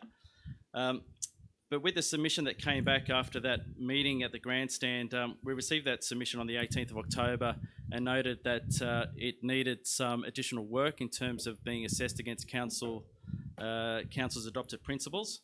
And subsequently, we met with the Tully Igloo Preservation Group on the 25th of October and 21st of October. On the 25th of October, 28th of October. I beg your pardon, sorry, I'm just reading my notes here.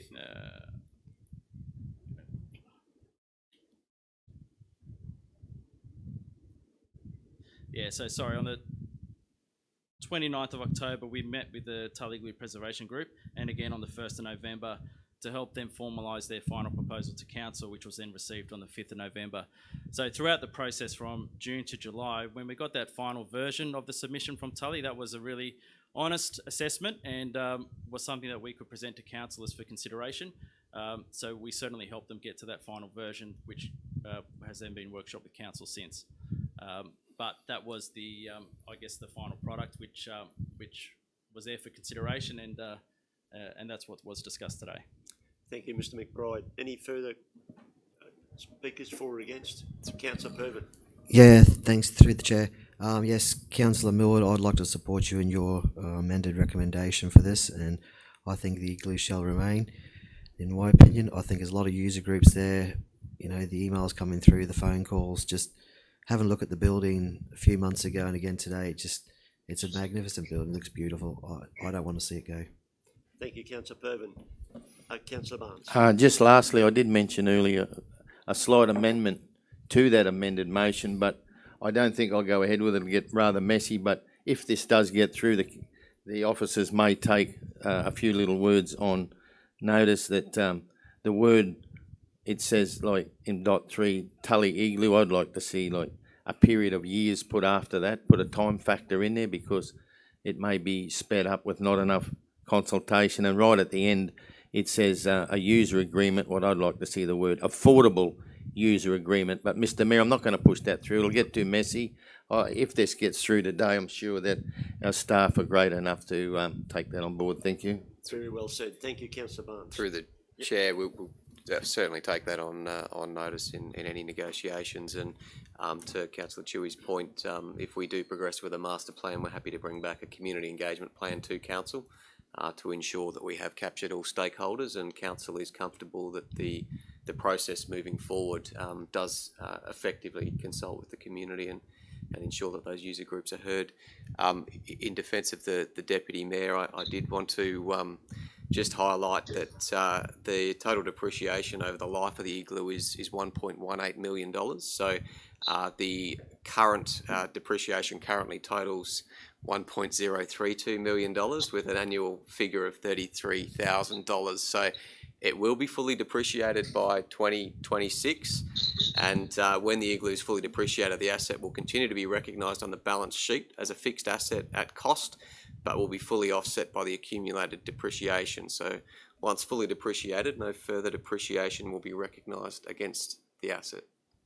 Thank you. Through the chair, I just wanted to also say that with the consideration of the master plan, that the master plan actually does involve the wider community consultation. So, like, people will have a chance to come forward and express their views. Through the chair, yeah, certainly we'll bring the community engagement plan back to council to ensure that council is satisfied that it does capture both user groups in the community. Councillor McLeod. Sorry, thank you through the chair. Yeah, I just wanted to support Councillor Millward in that amendment. Thank you. Okay, Councillor Millward, we haven't got a copy of your amendment. Can you repeat your amendment, please? Yes, I can. I would like to present the following amendment for consideration. Number 1, note the submissions from the interested community groups and the Tully Igloo Preservation Group. Number 2, acknowledge that the current use of the Tully Igloo does not meet council adopted community use of asset principles, expectations and responsibilities. Number 3, resolve to retain the Tully Igloo whilst a master plan is developed for the Tully Showgrounds in consultation with the community and users. Number 4, request the Chief Executive Officer provide a budget consideration for the master plan in the 2022-2023 financial year. And 5, authorise the Chief Executive Officer to negotiate the terms of a user agreement for the facility. Thank you, Councillor Millward. I'll put the amendment to the vote. All in favour? You're obviously voting in favour, Councillor Millward. I am voting in favour, yes. That's unanimous. The amendment now becomes a substantive motion. I'll put the substantive motion to the vote. All in favour? Yes. That's carried unanimously. Thank you. We move on. Thank you, Mr McBride. We now move on to item 6, planning services. And before we do ask Mr Jones to speak on the first item, you will note in this agenda there's a record number of applications for infrastructure charges reduction. And I just want to give a bit of background to why the policy was introduced by Mayor Shannon at a 50% reduction and updated by Mayor Kremastis to 100%, which it is currently today and fully supported by this council. Regional development has outcomes which are felt across the entire community. Investments in our towns will strengthen our local economy and ensure future growth opportunities while ensuring Cassowary Coast residents can stay in their hometowns and have employment opportunities. Increased development drives economic growth, brings more tourists, improves the connection between people, employment, services and goods. Money is not changing hands here. Council is foregoing income for infrastructure that is already in the ground for the long-term benefit for the wider community. The data speaks for itself. Since 2014, the projects which have been completed, underway or waiting construction start have contributed over 43 million in direct construction costs to the local economy, with only a reduction in about $2.65 million in infrastructure charges. These figures do not include the ongoing economic benefits and social benefits through new residents moving to the area, expenditure in the local economy, and new services and businesses opening up. Given these potential benefits and the economic gains possible, we no longer need to be asking, is it worth it? Instead, we should be asking if we are prepared to miss such an opportunity to grow and future-proof our towns and support our local construction industry. With those few words and a bit of background, I'll hand over to Mr. Jones. Item 6.1, page 231. Good morning, everybody. Morning. Through the Chair, councillors in receipt of a request from Mewing Planning Consultants on behalf of Mr. Raymond Francis Gaffiti for a 100% reduction of infrastructure charges. The application was approved by Council via delegated authority, subject to conditions on the 27th of January 2022. 100% reduction in the infrastructure charges for the development would result in $117,358.20 discount, with the revised infrastructure charge amount being $0. Proposed development complies with eligibility criteria and therefore is recommended that a request for a 100% reduction in infrastructure charges be approved by Council, provided that all works associated with the development as contained within the reconfiguration of a lot approval and any other statutory requirements are completed prior to the 27th of January 2025. Happy to answer any questions, Council. Thank you, Mr. Jones. Any questions for the officer? Do we have a mover, please? Moved by Councillor Pervin, seconded by Councillor Baines. All in favour? Councillor Millwood? Yes. That's Yes, unanimous. in Thank favour. you. We move on to item 6.2, page 237, application for reduction in infrastructure charges. Mr. Jones. Thank you, Mr. Mayor. Councillors in receipt of a request from Urban Sync on behalf of JEC Super Proprietary Limited for a 100% reduction of infrastructure charges. The application was approved by Council subject to conditions on the 27th of January 2022. 100% reduction in the infrastructure charges to development would result in a $37,827.75 discount. Proposed development complies with the eligibility criteria of the policy and therefore is recommended a request for a 100% reduction in infrastructure charges be approved by Council, provided that all work associated with the development as contained within material change of use approval and any other statutory requirements are completed prior to the 27th of January 2025. Happy to answer any questions, Council. Thank you, Mr. Jones. Councillor Pervin. Yeah. Councillor Pervin, then you, Councillor Millwood. Mr. Jones, I believe this is for John Cole Toyota, am I correct? Correct, Councillor Pervin. Will there be any benefits to the community from this? I see expansion of a showroom, more jobs, more vehicles for sale here in the town.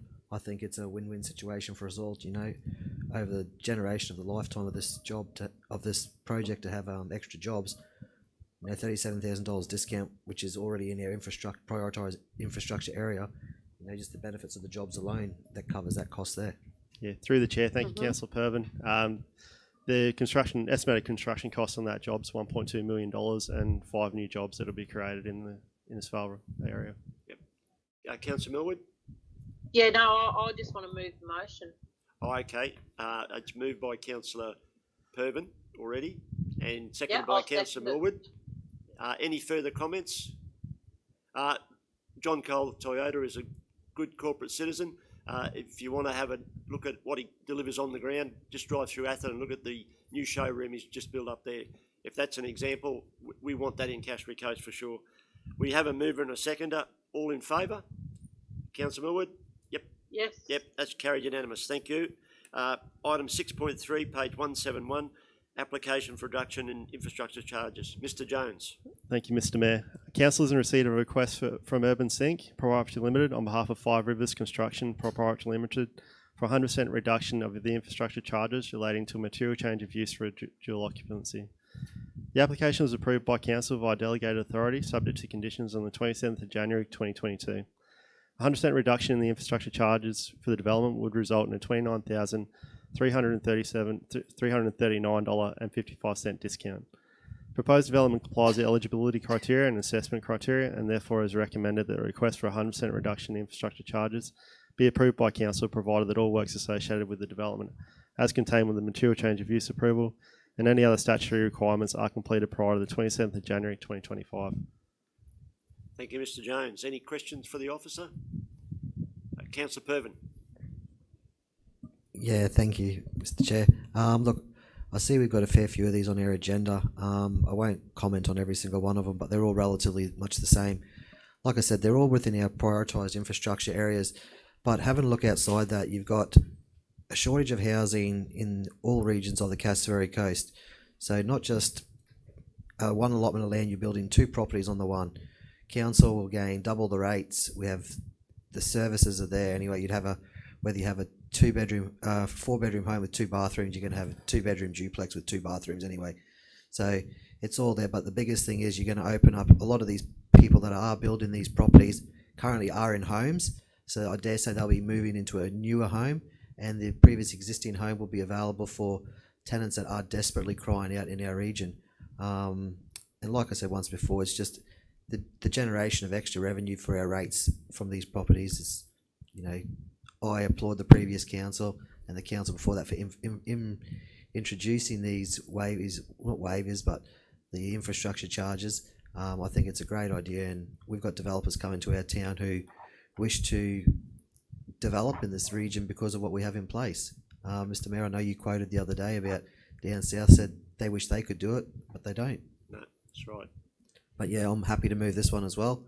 Moved by Councillor Pervin, seconded by Councillor McLeod. Yep. Are there any further speakers?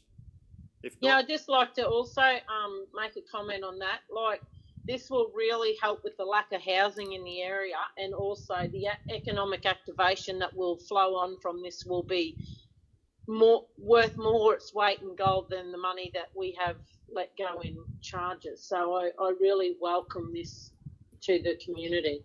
Thank you, Councillor Millwood. With those few comments, all in favour? Councillor Millwood? Yes. Yep, carried unanimously. Thank you. Item 6.4, page 258, application for reduction in infrastructure charges. Mr. Jones. Thank you, Mr. Mayor. Council, the next 3 reports are very similar, so I'll try and summarise them as best I can. So basically it's the same consultant, so it's the same planning consultant and the same applicant, and the charges are exactly the same. So the waiver would be $29,339.55 discount prior to completion in the 27th of January. Council, so obviously they're for a duplex, and yeah, I'd like to back up what Councillor Pervin said before. It's good to see this type of development happening in the region and opening up those houses. We know we're in a bit of a rental crisis at the moment, so what we can only do here can help. So Council, I'm happy to answer any questions on these 3. Okay, any questions for Councillor Mains? No.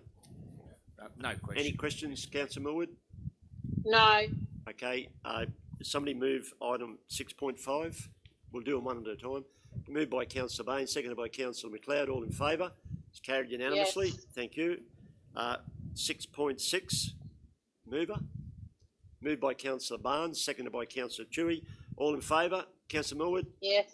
Yes. Carried unanimously. 6.7, mover. Councillor Chewy, seconded by Councillor Baines. All in favour? Councillor yes. Millwood? Yep, that's carried unanimously. 6.8. Different one. It's a different one. Sorry. Yeah. Back to you, Mr. Jones. Sorry. Item 6.8, page 296, application for reduction in infrastructure charges. Sorry, Mr. Mayor. I think we should go back. I actually meant 6.4, 6.5 and 6.6 were similar. 6.7 and 6.8 are different. So. Okay. That's right. Well, we'll go to 6.7 then. All right. Okay. Thank you, Mr. Mayor. Yep. Council is in receipt of a request for Mr. Graham Phillips for a 100% reduction in infrastructure charges relating to a mature change of use of multiple dwellings being 3 units. The application was approved by Council on the 9th of December 2021. 100% reduction in the infrastructure charges for the development would result in a $12,574.05 discount. Proposed development complies with eligibility criteria and therefore is recommended that a request for 100% reduction in infrastructure charges be approved by council, provided that all works associated with the development as contained within material change of use approval, and now the other statutory requirements are completed prior to the 9th of December 2024. Happy to answer any questions. Thank you, Mr Jones. Item 6.7, any questions, councillors? Do we have a mover? Councillor Pervin, Councillor Barnes, all in favour? Councillor Millwood? Yes. Yes, Yes. carried unanimously, thank you. Okay, we move on to item 6.8, application for reduction in infrastructure charges. Mr Jones.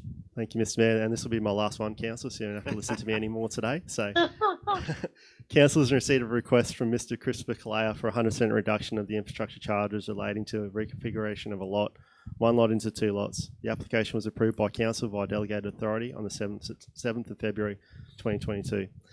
Development has demonstrated that it generally complies with the eligibility criteria of the policy due to the site not being serviced by council's trunk infrastructure sewerage network. However, with the proposed development is for the creation of an additional residential allotment where a future dwelling house will be required to construct an on-site septic system. Therefore, the connection to council's trunk sewerage infrastructure network is not required to facilitate the development.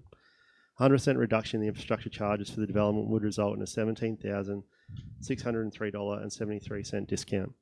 The proposed development generally complies with eligibility and assessment criteria, and therefore it is recommended that a request for a 100% reduction in infrastructure charges be approved by council, provided that all works associated with the development as contained within the reconfiguration of a lot approval and any other statutory requirements are completed prior to the 7th of February 2025. Happy to answer any questions, council. Thank you, Mr Jones. Councillor Barnes. Good, thank you, Mr Mayor. This is residential land, not rural residential, isn't it?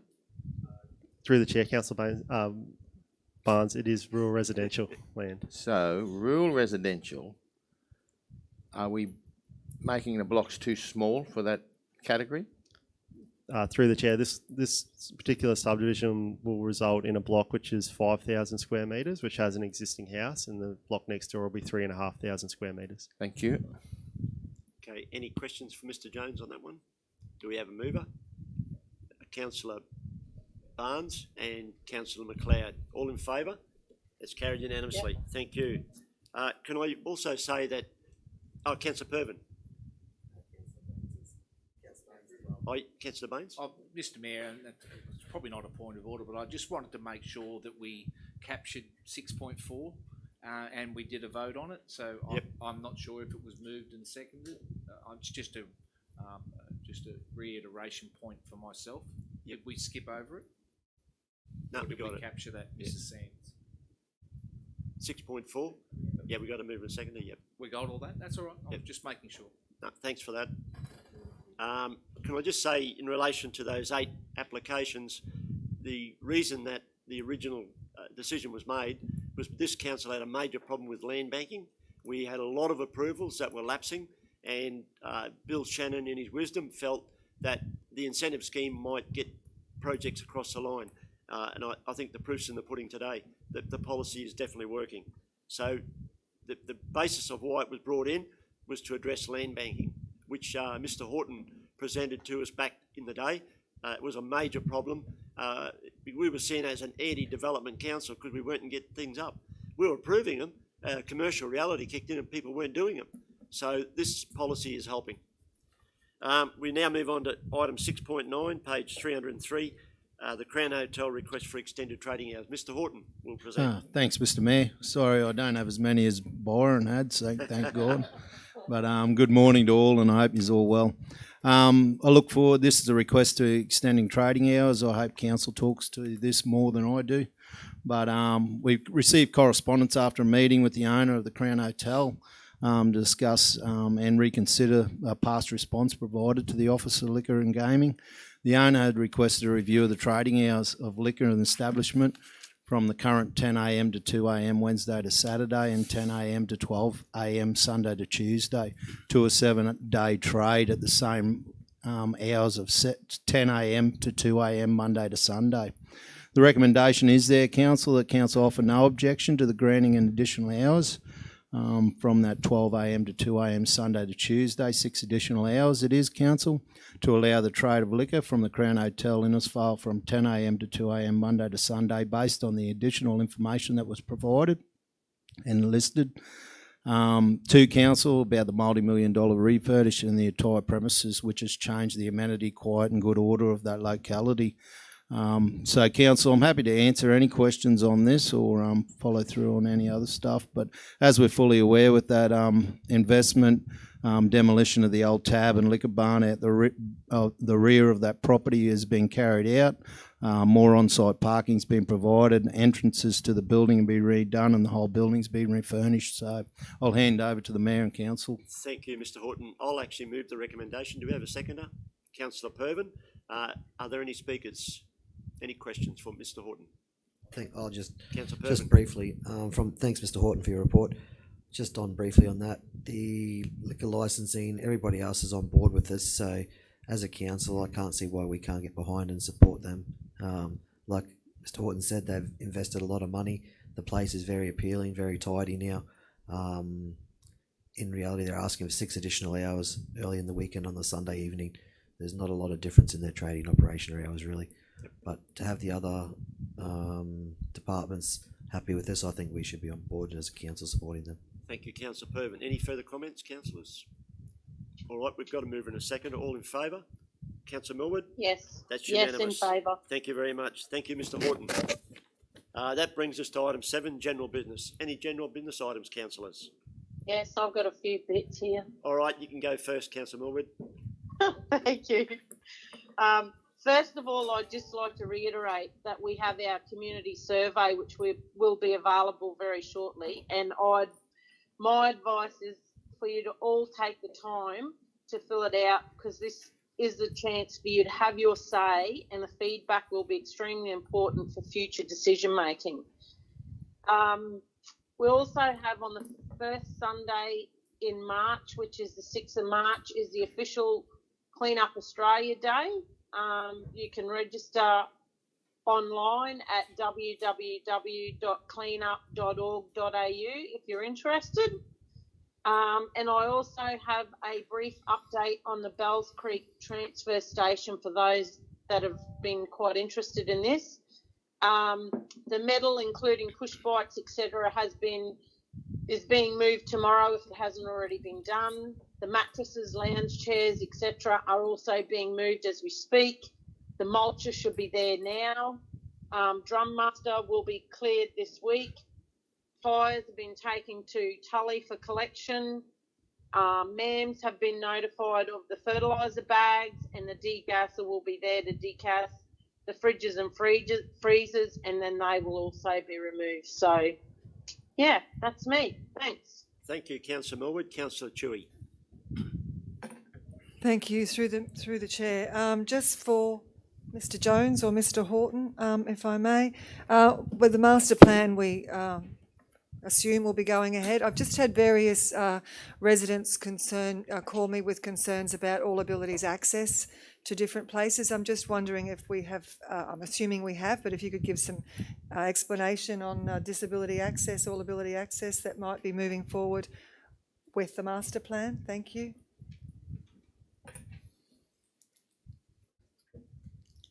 Yeah, Council.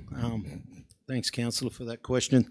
Look, moving forward with that project, we'll head into detailed design. As we go through that, we'll look at all those accesses and entrance and how that development flows through from the car park area right through to the front and into those existing streets. We've got David Street, you know, the main Village Green area. So under the relevant acts that we need to deal with, we need to make sure that we're doing that and we comply with those components.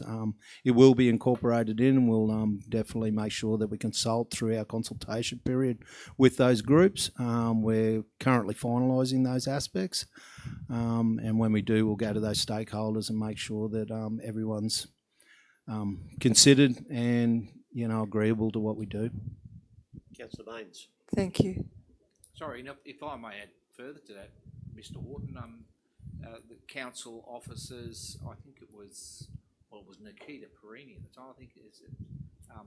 We spent a whole day down there with the Disability Advisory Group and did a full tour, and so there was quite a document put together at the time, and I'm sure the planners will be able to have a look at that, and if there's been any other ongoing issues coming forward or changes. But I know that the our officers take that sort of differently abled access very seriously in all their planning. So, Thank you, Councillor. Just for Mr. Sadler, please.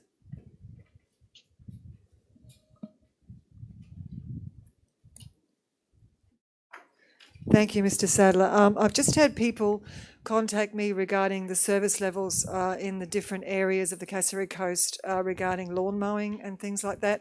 There has been a conversation about different numbers in different areas and perhaps the work not being done to some, as required. Obviously, we've been affected by COVID and the intermittent rain has made the grasses grow like crazy. But if you could just give some clarification on numbers of who is where and what they actually set out to do, and can those groups then be moved should they be required to go to different areas? Thank you. Through the chair, thanks Councillor Chewy for your question. And first of all, as we highlighted with Council last month, that we have some impacts from COVID in relation to staff, and we had about a reduction of about 25%, and we do have a backlog in our open space area, so no question about that. In relation to distribution of mowers and I suppose areas, we have over 325 hectares of open space that we do manage, and with that, I suppose the breakup for that is in Innisfail, about 52% of that is covered. In Mission Beach and Larish is only 14%. Tully is about 24% and Cardwell's 9%. So we have supplied council with distribution of our resources in relation to that, and I suppose with two things that we currently are working on, which is our open space improvement plan, looking how we the levels of service and also the distribution of those staff across the region. So it'll be a region approach based on levels of service, not just townships, and also how we go about doing our crew by function pieces. So. But I was sent some information where the area goes, so in the Innisfail area is such a huge area compared to other areas, and same with Cardwell, it travels a long way south that we have to be responsible for. Would I be correct in saying that? Yeah, that is correct, Councillor. And through the chair, we do mobilise our staff across the region where the needs are, and that's based on the levels of service, and obviously higher order parks get a higher level of service and a lower order gets a lower level of service. But as highlighted at the beginning, we do have some pressures and some backlog that has been occurred due to staff impacts from COVID. That's all, Councillor Dewey. Councillor Pervin. Can I just follow on that one as well? Just with that, Mr. Sadler, we're also still down the prison work camp crews as well, aren't we? So yes, so through the chair, as informed earlier this week, with the work camp resources are definitely in lockdown still. We will continue to work with corrections on that, and that obviously as COVID changes throughout the region and through their procedures, hopefully we'll get them back soon. So it's through the chair. Yeah, Councillor Millwood. So crew by function was brought to us saying that we are going to see more efficiencies. So hopefully in the near future, these types of things will be wrapped up and made a little less noticeable. Is that right? Through the chair, that is one factor of this, and as I highlighted earlier, that we have had reduction in staff due to COVID. But yes, it'll help us deploy our resources across the region better in relation to our levels of service. Thank you, Councillor Millwood. Councillor Chewy. Thank you, Mr. Sadler. I'd just now like to just mention that the community grants have been are made available to different sporting, cultural groups. They can apply, environmental groups. Ms. Hanson has sat in the libraries in all areas, Innisfail, Mission Beach, Tully and Cardwell, for people to come in and consult with her. So rather than just go haphazardly through an application, she's been able to provide some guidance on the best process in applying. 5 p.m. tomorrow is the last time and date that the applications can come in, and I believe we have quite a lot, and I'm looking forward to hearing about about them. So I just invite community, if you haven't done so already, talk to Ms Hanson and try to get your application in, because it's a great opportunity to grow your group and put a positive impact on the community. Thank you. Thank you, Councillor Toohey. Any further general business? Councillor Barnes. Well, thank you, Mr. Mayor. We spoke earlier about the lifting of COVID. It's just around the corner. I have had a lot of concerns about the Kirrama range, because I know with the lifting of COVID, there's going to be a major increase in traffic. So after a personal inspection the other day and dealing with the officers, I do know that it's on our upcoming works list. Also, in previous meetings, you may have heard myself and other councillors hammering home about the cleaning of signs by TMR. Well, our local Rotary Club here, who are real doers as we know, have put their hand up and will be very shortly dealing with TMR and wish to take the cleaning of those signs on themselves if it's okayed by TMR. Yes, well done to the local Rotary Club. Also, time is running out for a survey which is currently taking place at Hull Heads, Tully Heads, for which we heard about an open space policy by Mr. Sadler. That survey is taking on what we should be doing in that area for safety and for better public usage. So that closes shortly. And that's it for me, Mr. Mayor. Thank you, Councillor Barnes. Any Councillor Pervin? Yeah, Mr. Chair, just two quick questions. Mr. Sadler, at a meeting not too long ago, I asked about the operational hours for the Stodders Hills transfer station. Do you have any information on that at this present time?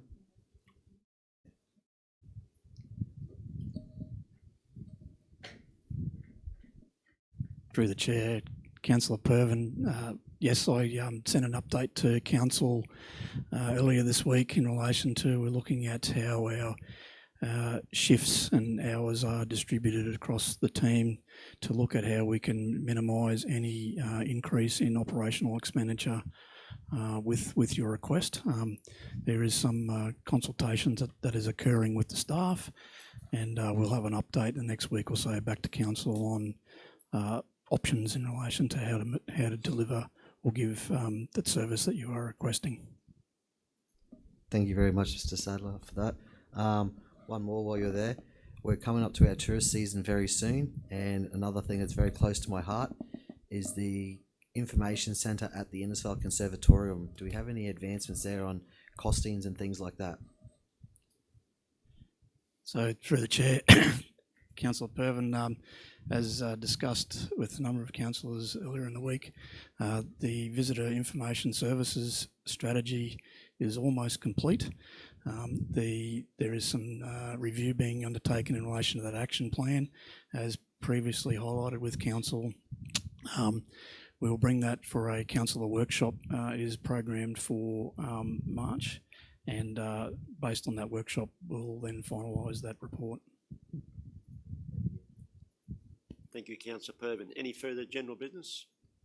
I just want to finish with a statement about the Queen's Platinum Jubilee. February 2022 marks 70 years since the Queen's accession. Understandably for the Queen, this day is also bound to some sadness, as it marks her accession to the throne on the day her father, King George VI, passing. However, this year marks an extraordinary milestone. Queen Elizabeth Platinum Jubilee marks 70 years of service, the longest reign of a British monarch. The Queen has carried out her duties with diligence and dignity, serving as a beacon for many and always upholding her deep respect for the constitutional tradition she was born into. On this anniversary, on behalf of our community, we extend deepest gratitude to the Queen on this milestone. I'd also like to wish the Queen good health and best wishes while she recovers from COVID-19. Are there any further general business items, councillors? All right, we now move into the confidential part of the agenda. Item 8.1, page 305, the quarterly sundry debtors report, and item 8.2, page 310, contract design and construct pump track at Cardwell Mountain Bike Early Works. Would somebody move that we go into confidential, please. Moved by Councillor Barnes, seconded by Councillor Pervin. All in favour? Councillor Millwood? Yes, in favour. Okay, that's carried unanimously. Thank you.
Okay, councillors, we need somebody to move that we reopen the meeting to the public. Moved by Councillor Chewy, seconded by Councillor Pervin.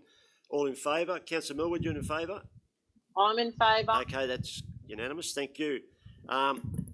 We dealt with two matters in the confidential section, but I just need to clarify. Earlier in the meeting in the planning section, I overlooked 6.4, correctly picked up by Councillor Baines. I want that on the public record. Correctly picked up by Councillor Baines. So we're going to go back and visit 6.4. Mr Jones has already presented on this item. Do we have a mover, please?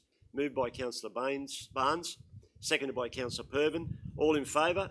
Councillor Millwood? Yep. Yes, in favour. Okay, 6.4, it's unanimous. And now we move to the two confidential items. And could Ms Fick present on item 8.1, page 305, the quarterly sundry debtors report, please?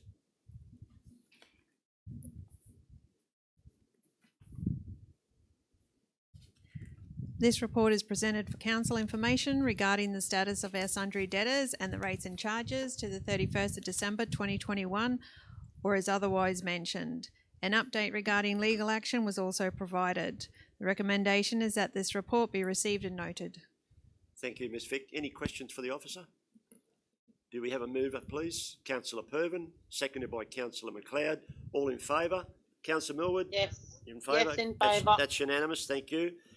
We now move on to item 8.2, page 310, contract design and construct pump track at Cardwell Mountain Bike. And Mr Fisher will present this report. Thanks, Mr Mayor. Councillors, the Cardwell Mountain Biking Trail Early Works project seeks to establish infrastructure that will catalyse the development of further mountain biking infrastructure in the Cardwell area. The purpose of this report is for Council to consider that project, particularly in relation to the award of a contract for a pump track. As Council is aware, we received $491,000 through a grant through the Federal Department of Water, Environment, and also the Queensland Department of Tourism and Sport for COVID-19 relief and recovery grant funding. The recommendation is there before you. Thank you. Thank you, Mr Fisher. Any questions for the officer? No questions? Do we have a mover, please? Moved by Councillor Barnes, seconded by Councillor McLeod. All in favour? Councillor Millwood? I'm in favour apart from dot point 2 because I don't endorse the location that it's been put at. Well, you're voting against then? Yep. Okay, so in favour is Councillor Barnes, McLeod, Baines, Pervin, Chewy, Nolan, and against is Councillor Millwood. Thank you, councillors. Thank you. Thank you. Meeting closed at 12 noon.